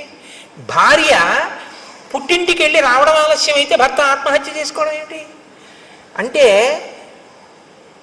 అవతలవారు ఒక మాట అన్నప్పుడు ప్రేమతో అన్న మాటని ప్రేమగా స్వీకరించగలిగినటువంటి లక్షణం కోల్పోతే ఏమైపోతుందంటే అవి ఎప్పుడు పిటపిటలాడుతూ ఉంటాయి తప్ప సంబంధాలు, వాటికి అనురక్తి ఆర్ద్రత అన్న తడి అంటి ఉండవు ఆ సంబంధాలకి. అవి ఎప్పుడు ఎండిపోయినటువంటి వేయించేసినప్పుడల్లా ఉంటాయి. మీరు ఎక్కడ ముట్టుకున్నా పలుక్కుని విరిగిపోతుంది. అలా ఉండకూడదు. చక్కగా ముట్టుకుంటే తడితో ప్రేమ అన్న తడి తగలడం వల్ల మీరు ముట్టుకుంటే సాగేటటువంటి గుణం కలిగినటువంటిదై ఉండాలి. మీరు ఎంత దాన్ని స్వీకరిస్తే అంత మధురిమ దాంట్లోంచి రావాలి. మీరు ఒక ద్రాక్ష పండుని మంచి ఎండాకాలంలో ఫ్రిడ్జ్లోంచి ద్రాక్ష పళ్ళ గుత్తొకటి తీసి తొక్క కూడా తీయవలసిన అవసరం లేకుండా ఉన్నటువంటి పండు కదా, దాన్ని తీసి ఇలా నోట్లో వేసుకుని పెదవుల మధ్య పెట్టి నొక్కండి, పళ్ళ మధ్య పెట్టి నొక్కండి, బుగ్గ కింద పెట్టి నొక్కండి, ఇలా పెట్టి వేళ్లతో నొక్కుకోండి. అది తీయటి చల్లటి రసాన్ని చిమ్ముతుంది మీ మీద. కొన్ని కొన్ని అనుబంధాలు అలా ఉండాలి. వాటిని అలా అర్థం చేసుకోవాలి. ఒక్కొక్కసారి దెబ్బలాడారు అనుకోండి, ఓ ఎందుకు దెబ్బలాడి ఉంటారు, ఎంత ప్రేమైకమూర్తి నా ఎందు ఇలా అన్నారంటే ఆయనకి ఎంత ఆర్తితో అంటున్నారో అన్న విషయాన్ని అర్థం చేశాను. ఒక్కొక్కసారి ఆవిడ ఉంటుంది కోపంతో, ఆవిడ కోపంతో అంటే ఓ నా ఎందు ఎంత ప్రేమ కలిగింది, ఎంత పిచ్చిది నేనంటే ఆ ప్రేమలో అంటుంది అని దాన్ని మీరు ప్రేమగా స్వీకరించాలి. అంతేకాని నన్ను అంత మాట అంటుందా. 1947లో పెళ్ళైన కొత్తల్లో ఇలాగే 57, 67, 77 దిక్కుమాలవన్నీ గుర్తు తెచ్చుకొని అక్కడి నుంచి ఇంకా వారం రోజులు మాటలు మానేసి కంచాలు విసిరేసి నానా అల్లరి చేసేసుకుని ఇల్లు యమలోకం కింద చేసుకుని ఆ తర్వాత ప్రారంధం ఎవరు అనుభవించారు, వీళ్ళిద్దరే అనుభవించారు. ఎందుకంత కోపం? ప్రణయాత్కృత. ఆ ప్రేమతో కూడినటువంటి కోపాన్ని ప్రేమతో కూడిన కోపంగానే అర్థం చేసుకోవయ్యా. హనుమ మాట్లాడితే అలా ఉంటాయండి. అమ్మో ఏమి మాటలండి మహానుభావుడివి. కాబట్టి ఆర్తస్య కృతదారస్య పరుషం పురుషాంతరాత్ వచనం మర్షణీయంతే రాఘవస్య మహాత్మనః. నువ్వు నీ భార్యలతో ఉన్నావు, రాజ్యాన్ని పొందావు, వేల దాటిపోయినా సుఖాలు అనుభవిస్తున్నావు. భార్య లేదు, రాజ్యం లేదు, నీకు ఉపకారం చేశాడు, నీకు సమయం ఇచ్చాడు, తాను నగరంలో కూడా రాలేదు, బయట పర్వత గుహలో ఉన్నాడు, ఒక గుహలో పడుకుంటున్నాడు. ఇన్నాళ్ళు ఎదురు చూశాడు. ఎంత బాధ వస్తుందో ఇప్పుడు. ఆ బాధలో వచ్చేటటువంటి మాట కొంచెం కష్టంగానే ఉంటుంది నువ్వు వినడానికి, కానీ నువ్వు వినడానికి కష్టంగా ఉందని కాదు వినవలసింది. అవతల వాడి కష్టం ఎంత ఉంటే ఆ మాట వచ్చిందో నువ్వు గమనించాలి. కాబట్టి ఇలా కోణంలో విని ఇప్పుడు లక్ష్మణుడు చెప్పేది తప్ప నువ్వు బాగా తప్ప తాగి ఉన్నావు కాబట్టి రాముడు నన్ను ఇలా అంటాడా అని వినవద్దు సుమా. ఎంత సిద్ధం చేస్తున్నారో చూడండి. ఇది హనుమంటే మహానుభావుడండి ఆయన. అందుకే ఆయన పేరు చెప్తే చాలు మనిషి చక్కటి స్థితిని పొందుతాడు. కృతాపరాధస్య హితే నాణ్యత్ పశ్యామ్యహం క్షమం అంతరేణాంజలిం బద్ధ్వా లక్ష్మణస్య ప్రసాదనాత్. ఓ కిష్కింధకాండే. ఏమి హరిప్రసాద్ గారు చెప్దామా? చూద్దాం అదో సంతోషం. కాబట్టి ఇప్పుడు నువ్వు ఒకవేళ లక్ష్మణుడు వచ్చి క్రుద్ధుడై మాట్లాడినా అంజలి ఘటించి విను తప్ప ఇంకొకలా మాత్రం దాన్ని అర్థం చేసుకుని కోపగించవద్దు అన్న తరువాత ఆ లక్ష్మణుడు అక్కడ నిలబడి ఉన్నాడు. నిలబడి ఉండగా కూజితం నూపురాణంచ కాంచీనాం నిదనదం తథా సన్నిశమ్య తత శ్రీమాన్ సౌమిత్రిర్లజ్జితో భవత్ రోషవేగ ప్రకుపిత శ్రుత్వా చాభరణస్వనం చకారజ్యాస్వనం వీరో దిశ శబ్దేన పూరయన్ చారిత్రేణ మహాబాహు అపకృష్ట సలక్ష్మణ తాసానేకాంతమాశ్రిత్య రామశోక సమన్విత. ఆయన అక్కడ నిలబడి ఉండగా లక్ష్మణమూర్తి లోపల స్త్రీల ఆభరణములు అంటే వాళ్ళు పెట్టుకున్నటువంటి వడ్డానములు, పెట్టుకున్నటువంటి కంకణముల యొక్క ధ్వనులు వినపడ్డాయి. ఆయన స్త్రీలు రాజుతో సంతోషంగా ఏకాంతంగా తిరుగుతూ ఉండగా నేను ఇక్కడ దగ్గరగా తిరగకూడదు అని సిగ్గు చెందినవాడై పక్కకి వెళ్ళాడు. అది ఆయన చారిత్రం, ఆయన నడవడటువంటిది. కానీ వెంటనే జ్ఞాపకానికి వచ్చింది, మా అన్నయ్య అంత బాధపడుతున్నాడు, ఈ సుగ్రీవుడు ఇక్కడ ఇలా సుఖిస్తున్నాడు. ఆయనకి బాధ కలిగి వెంటనే పిడుగు పడితే ఎటువంటి ధనుస్తుందో, మేఘం ఒక్కసారి గర్జిస్తే ఎటువంటి ధనుస్తుందో అలా టంకారం చేశాడు. చేసేటప్పటికి లోపల ఉన్నటువంటి సుగ్రీవుడు అదిరిపోయాడు. అదిరిపోయి ఆసనం మీద ఉన్నవాడు ఉన్నట్టుగా ఒక్కసారి లేచి నిలబడ్డాడు. నిలబడి తారని పిలిచి అన్నాడు, తారా, ఇంత ఆగ్రహంతో ఉన్నటువంటి లక్ష్మణుడికి నేను ఎదురుపడి మాట్లాడడం కష్టం. నేనున్న పరిస్థితిలో లక్ష్మణుడితో మాట్లాడలేను. కానీ రామలక్ష్మణులు గొప్ప చారిత్రం ఉన్నవారు. నీవు వెళ్ళి ఎదురుగుండా నిలబడి మాట్లాడితే నువ్వు ఏ స్థితిలో ఉన్నా సరే ఆడదాన్ని చూసేటప్పటికీ కోపాన్ని వదిలిపెట్టేస్తాడు. కాబట్టి నువ్వు వెళ్ళి మాట్లాడు. నువ్వు మాట్లాడడంలో సమర్థురాలివి. నాతో మాట్లాడడానికి వీలైనంత రీతిలో లక్ష్మణుడి కోపం తగ్గిపోయిన తర్వాత నేను వచ్చి మాట్లాడతానన్నాడు. ఇప్పుడు తార లక్ష్మణుడి దగ్గరికి వెళ్ళింది. ఎలా వెళ్ళింది? అది తార గొప్పతనం అండి. కిష్కింధకాండలో ఒక మెరుపు తార. సాప్రస్కలంతి మదవిహ్వలాక్షి ప్రలంబకాంచి గుణహేమ సూత్ర సలక్ష్మణ లక్ష్మణ సన్నిధానం జగామతారా నమితాంగ యష్టి. ఆమె వడ్డాణం వేలాడిపోతోంది, అంటే పెట్టుకుని లేదు. ఆమె మెడలో వేసుకున్నటువంటి హారములన్నీ కూడా పెట్టుకున్న కొక్కెములు జారిపోయి ఊడిపోయి ఉన్నాయి. ఆవిడ బాగా మధువు సేవించి ఉంది. కనుగుడ్లు తిరుగుడు పడి ఉన్నాయి. అంటే ఆమె శరీరం మీద ఉండవలసినటువంటివి ఏవీ సరిగ్గా లేవు. ఆమె అలాగే లేచి నిలబడి స్థిమితంగా నడవలేక తూలుతూ లక్ష్మణమూర్తి దగ్గరికి వచ్చింది.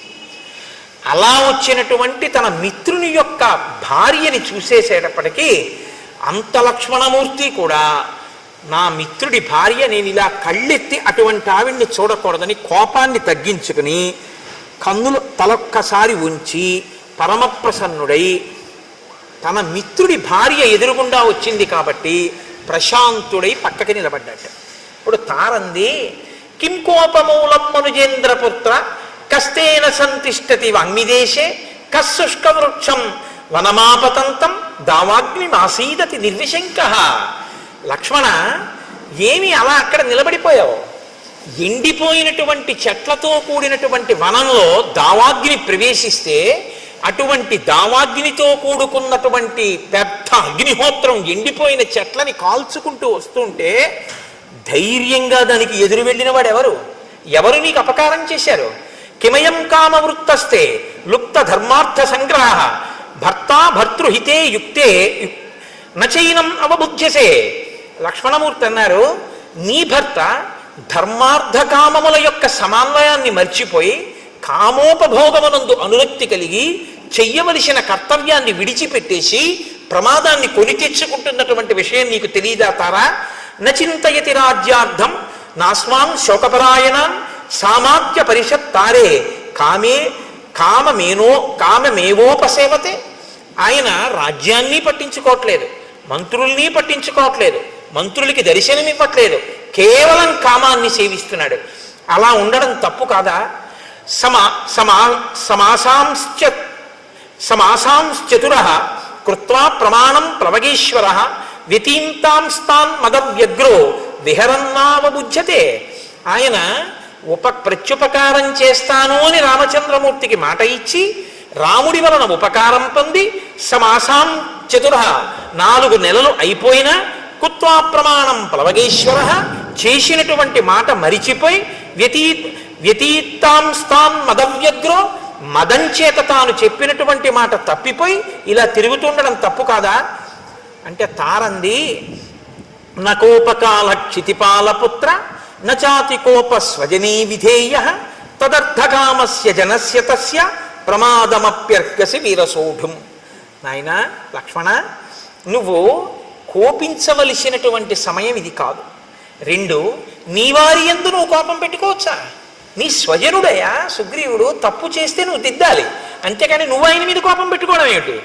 కాబట్టి నువ్వు ఈ కోపాన్ని వెంటనే విడిచిపెట్టేటటువంటి ప్రయత్నం చెయ్యి.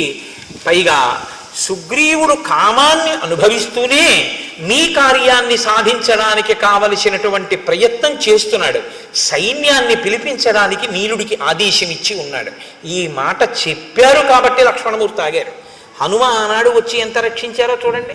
కాబట్టి అధిక గుణములు కలిగినటువంటి వాడు ఎప్పుడూ కూడా తక్కువ గుణములు కలిగినటువంటి వాడిని క్షమించగలిగినటువంటి వాడై ఉండాలి. అంతేగాని అధిక గుణములు కలిగినటువంటి వాడు నీచమైన గుణములున్న వాడి పట్ల క్రోధంతో ఉంటే దానివల్ల ఉపకారం ఏముంటుంది? కాబట్టి నీ కోపాన్ని నిగ్రహించుకో. జానామి రోషం హరివీరబంధో జానామి కార్యస్య చ కాలసంగం జానామి కార్యం తయ్యత్కృతం నః తచ్చాపి జానామి యదత్ర కార్యం. చేసినటువంటి పని ఏమిటో నాకు తెలుసు, చెయ్యనటువంటి పని ఏమిటో నాకు తెలుసు, వేళ మించిపోయిందని నాకు తెలుసు, ఇప్పుడు చెయ్యవలసినటువంటి మహోపకారం ఏమిటో కూడా నాకు తెలుసు. తం కామవృత్తం మమ సన్నికృష్టం కామాభియోగాచ్చ నివృత్తలజ్జం క్షమస్వ తావత్ పరవీరహంత త్వద్భ్రాతరం వానరవంశనాథం. నాయన, విశేషమైనటువంటి కామంచేత సిగ్గు అనేటటువంటి మాట విడిచిపెట్టి భోగం అనుభవిస్తూ సుగ్రీవుడు ఇప్పుడు నా దగ్గరే ఉన్నాడు లోపల మందిరంలో. అటువంటి సుగ్రీవుణ్ణి నీ సోదరుడిగా భావించి నువ్వు క్షమించవలసింది. మహర్షయో ధర్మ తపోభికామాః కామానుకామాః ప్రతిబద్ధమోహాః అయం ప్రకృత్యా చపలక్కపిస్తు కథం నన సజ్జేత సుఖేషు రాజా. ఇంతకాలం ఎక్కడో పర్వత శిఖరాల మీద తిరిగాడు, సుఖం అంటే ఏమిటో తెలియదు. ఇంతకాలానికి రాజ్యము భార్య దొరికాయి కాబట్టి కామంలో అన్నిటినీ మరిచిపోయాడు. కాబట్టి నాయన, నీవు ఈ విషయాన్ని దృష్టిలో పెట్టుకొని, సుగ్రీవుడు నీకు దాసానుదాసుడు, ఆయన అవసరమైతే దేన్నైనా మీకోసం విడిచిపెట్టేస్తాడు. తదాగచ్చ మహాబాహో చారిత్రం రక్షితం తయా అచ్చలం మిత్రభావేన సతాం దారావలోకనం. లోపలికొచ్చి సుగ్రీవుణ్ణి చూడు. సుగ్రీవుణ్ణి నువ్వు చూడడానికి అభ్యంతరం ఏంటి? ఆయన భార్యలతో కూడి ఉండగా లోపలికి అలా వస్తానంటావా? మిత్రుడైనటువంటి వాడు, మంచి నడవడి కలిగినటువంటి వాడు, భార్యాసహితుడైన మిత్రుణ్ణి చూడడానికి లోపలికి వచ్చినా ఏమీ దోషం లేదు. లోపలికి రమ్మని వెళ్ళాడు లక్ష్మణమూర్తి. రుమని ఒక తొడ మీద కూర్చోపెట్టుకుని చుట్టూ వానరకాంతలతో కామోపభోగాన్ని అనుభవిస్తూ కనుగుడ్లు తిరుగుడు పడుతూ బాగా మధుపానాసక్తుడై హారములు చెదిరిపోయి ఉన్నాడు ఆ సుగ్రీవుడు. లక్ష్మణమూర్తిని చూడగానే ఒక్కసారి ఎగిరి ఆ పైనుంచి కిందకి దూకాడు, ఆసనం మించి నిలబడ్డాడు. నిలబడితే లక్ష్మణమూర్తి అంటారు, లక్ష్మణమూర్తి యొక్క ఆగ్రహం ఎలా ఉందో వాతావరణం కూడా అలాగే ఉంది. కాబట్టి యస్తు రాజాస్థితో ధర్మే మిత్రాణం ఉపకారిణం విద్యా ప్రతిజ్ఞాం కురితే కోన్ నృశంసతర స్తత. మిత్రుడికి ఉపకారం చేస్తాను అని చెప్పి ఆ మాట మరిచిపోయినటువంటి వాణ్ణి క్రూరుడు అని పిలుస్తారు. శతం అశ్వాన్ నృతే హంతి సహస్రం తు గవాన్ నృతే ఆత్మానం స్వజనం హంతి పురుషాన్ నృతే. ఒక గోవునిస్తానని ఇవ్వని వాడు ఒక గుర్రాన్ని ఇస్తానని ఇవ్వకపోతే 100 గుర్రాల్ని చంపేసినట్టు, ఒక గోవునిస్తానని ఇవ్వకపోతే 1000 గోవుల్ని చంపినట్టు. మనుష్యుడికి ఒక ఉపకారం చేస్తానని చెయ్యకపోతే వాడు తన బంధువుల్ని చంపి తనని తాను చంపుకున్నట్టు. కాబట్టి మాట ఇచ్చి తప్పిన వాడికి ఎప్పుడూ ప్రాయశ్చిత్తం లేదు. బ్రహ్మగారు చెప్పారు ఒకనాడు, సుగ్రీవ బ్రహ్మగ్నే చ సురాపే చ చోరే భగ్న వ్రతే తథా నిష్కృతార్హితాసిద్భిః కృతజ్ఞే నాస్తి నిష్కృతి. బ్రహ్మహత్య చేసిన వాడికి, సురాపానం చేసిన వాడికి, దొంగతనం చేసిన వాడికి, వ్రతం చేస్తానని చెయ్యని వాడికి నిష్కృతుంది. కానీ కృతజ్ఞుడై చేసిన ఉపకారం మరిచిపోయిన వాడికి మాత్రం ఒక్క నాటికి ప్రాయశ్చిత్తం లేదు. కాబట్టి ఈ గ్రామ్య భోగాన్ని అనుభవించడం మానేసి చెయ్యవలసిన ఉపకారాన్ని చెయ్యి, లేకపోతే వాలి వెళ్ళిన మార్గం మూసుకుపోలేదని గుర్తుంచుకో. రాముడు చెప్పాడు ఈ మాట అని చెప్తే, తార మహాతల్లండి, ఆవిడ వెంటనే లేచింది. నాయన, నువ్వంత కోపంగా మాట్లాడకూడదు. ఎందుకో తెలుసా? ఒక్కటే కారణం, రాముని వలననే ఈ రాజ్యం కలిగింది, రాముని వలనే ఈ సుఖం కలిగింది. సుగ్రీవుడికి ఆ విషయం తెలుసు. కానీ ఎక్కడ మిలిక పెట్టిందో చూడండి. అంత మధుపానాసక్త అయ్యున్నా, అంత భర్తతో భోగింపబడుతూ కనుగుడ్లు తిరుగుడు పడుతూ తను బయటికొచ్చినా లక్ష్మణుడు ఇంకా మళ్ళీ ఇంకొక మాట మాట్లాడకుండా ఉండడం కోసం ఎక్కడ బంధనం వేయాలో అక్కడ వేసేసిందంతే. వేసేసేటప్పటికి ఇంత లక్ష్మణమూర్తి ఇక మాట్లాడడం కుదరలేదు. ఆవిడంది, నాయన నువ్వు ఇవాళ ఈ మాట అంటున్నావు, కానీ ఒక్క మాట గుర్తుపెట్టుకో, సహిప్రాప్తం నజానీతే కాలం కాల విదాంబరానికి దానికి లొంగిపోయి మాట మరిచిపోతే అది పెద్ద విశేషమా? కాబట్టి దాని గురించి నువ్వు అంత మనసులో పెట్టుకోకూడదు, క్షమించు. ఇప్పుడు లక్ష్మణుడు ఇంకో మాట అన్నాడు అనుకోండి, విశ్వామిత్రుడి మీద మాట పెరుగుతుంది. తన గురువుని తాను అవమానింపజేసుకోవచ్చా? విశ్వామిత్రుడు అంతటి వాడు లొంగిపోయాడు అంది. అందుకని మీరు రాముడి దగ్గర నిల్చోండి. కాబట్టి ఆయన ఏవి బెంగ పెట్టుకోవద్దు నాయన, కార్యం జరుగుతుంది, విడిచిపెట్టు. అప్పుడు లక్ష్మణమూర్తి చెప్పినటువంటి మాటలకి సుగ్రీవుడు ఆ తార చెప్పిన మాటలకి లక్ష్మణమూర్తి శాంతించారు. సుగ్రీవుడు లేచి నిలబడి, నాది పొరపాటైపోయింది, నా తప్పు మన్నించు, నేను తప్పకుండా ఉపకారం చేస్తాను, నా ఐశ్వర్యము ప్రాణస్థా శ్రీశ్చ కీర్తిశ్చ కపిరాజ్యంచ శాశ్వతం రామ ప్రసాదాత్ సౌమిత్రే పునఃప్రాప్తం ఇదం మయా. ఇవన్నీ నాకు రాముడి వల్ల వచ్చినవి. కాబట్టి ఆయనకి నేను ఉపకారం చెయ్యడమా? ఆయన వెనక వస్తే చాలు, కార్యాలన్నీ నడిచిపోతాయి. ఆయనే ఈ 3 లోకములను శాసించగలడు. ఒక బాణంతో 7 సాలవృక్షములను, పర్వత శిఖరమును, పాతాళాన్ని కొట్టినవాడు రావణుణ్ణి కొట్టలేడా? ఏదో నాకు కీర్తినివ్వడానికి వెంట రమ్మంటున్నాడు, తప్పకుండా వస్తాను, ఉపకారం చేస్తానన్నాడు. హనుమని పిలిచారు, దశ దిశల నుంచి వానరముల్ని పిలవమన్నారు. అబ్బో, ఎన్ని పర్వతాల నుంచో, మహేంద్రగిరి, హిమవత్ పర్వతము, వింధ్యాచలము, కైలాసము, సముద్రాల దగ్గర నుంచి, తాపవనం దగ్గర నుంచి, పద్మకాలవనం నుంచి, అంజనాద్రి నుంచి, మనస్సిల గుహ, మేరు పర్వతం, మహారుణ పర్వతం నుంచి అనేక మంది వానరులు, కొన్ని కోట్ల మంది, 3 కోట్ల మంది అంజనాద్రి నుండి, అలాగే అష్టాద్రి నుండి 10 కోట్ల మంది, 1000 కోట్ల మంది కైలాస శిఖరం మించి, హిమవత్ పర్వతం మించి కొన్ని 1000 కోట్లు, ఎర్రటి వర్ణం కలిగినటువంటి వాళ్ళు వింధ్య పర్వతం మించి కొన్ని కోట్లు, ఇంతమంది వానరులు బయలుదేరి వచ్చేశారు. వచ్చేస్తే రామచంద్రమూర్తి దగ్గరికి సుగ్రీవుడు లక్ష్మణ సహితుడై వెళ్ళాడు. వెళ్ళి పాదముల మీద పడి నమస్కరించాడు. నాది పొరపాటైపోయింది, మన్నించండి అన్నాడు. ఒక్కసారి చుట్టూ చూశారట. చుట్టూ చూస్తే యథార్థంగా కిష్కింధకాండలో చెప్పిన వర్ణనతోటే నేను ఉపన్యాసాన్ని పూర్తి చేస్తున్నాను. ఆనాడుట భూమి అంతా కూడా ఒక్కసారి పరాగము పైకి లేచిందిట. గాలికి చెట్లన్నీ అల్లల్లాడిపోయేట. ఆ పర్వతాలు, శిఖరాలు, నదులు ఎక్కడ చూసినా వానరాలే. ఆకాశం అంతా చీకటి కమ్మేసిందిట. కొన్ని కోట్ల వానరములు, రేపు వివరంగా చెప్తాను, అద్భుతములు, శంఖములు, లెక్కలు చెప్పడం కుదరదు. కోటిని కోటి పెట్టి హెచ్చవేస్తే ఎన్ని సున్నలు వస్తాయో అన్ని కోట్ల మంది వానరములు వచ్చేసాయి. 10 రోజులలో రాకపోతే చంపేస్తానన్నాడు సుగ్రీవుడు. కొండలు నిండిపోయాయి, పర్వతాలు నిండిపోయాయి, శిఖరాలు నిండిపోయాయి, చెట్లు నిండిపోయాయి.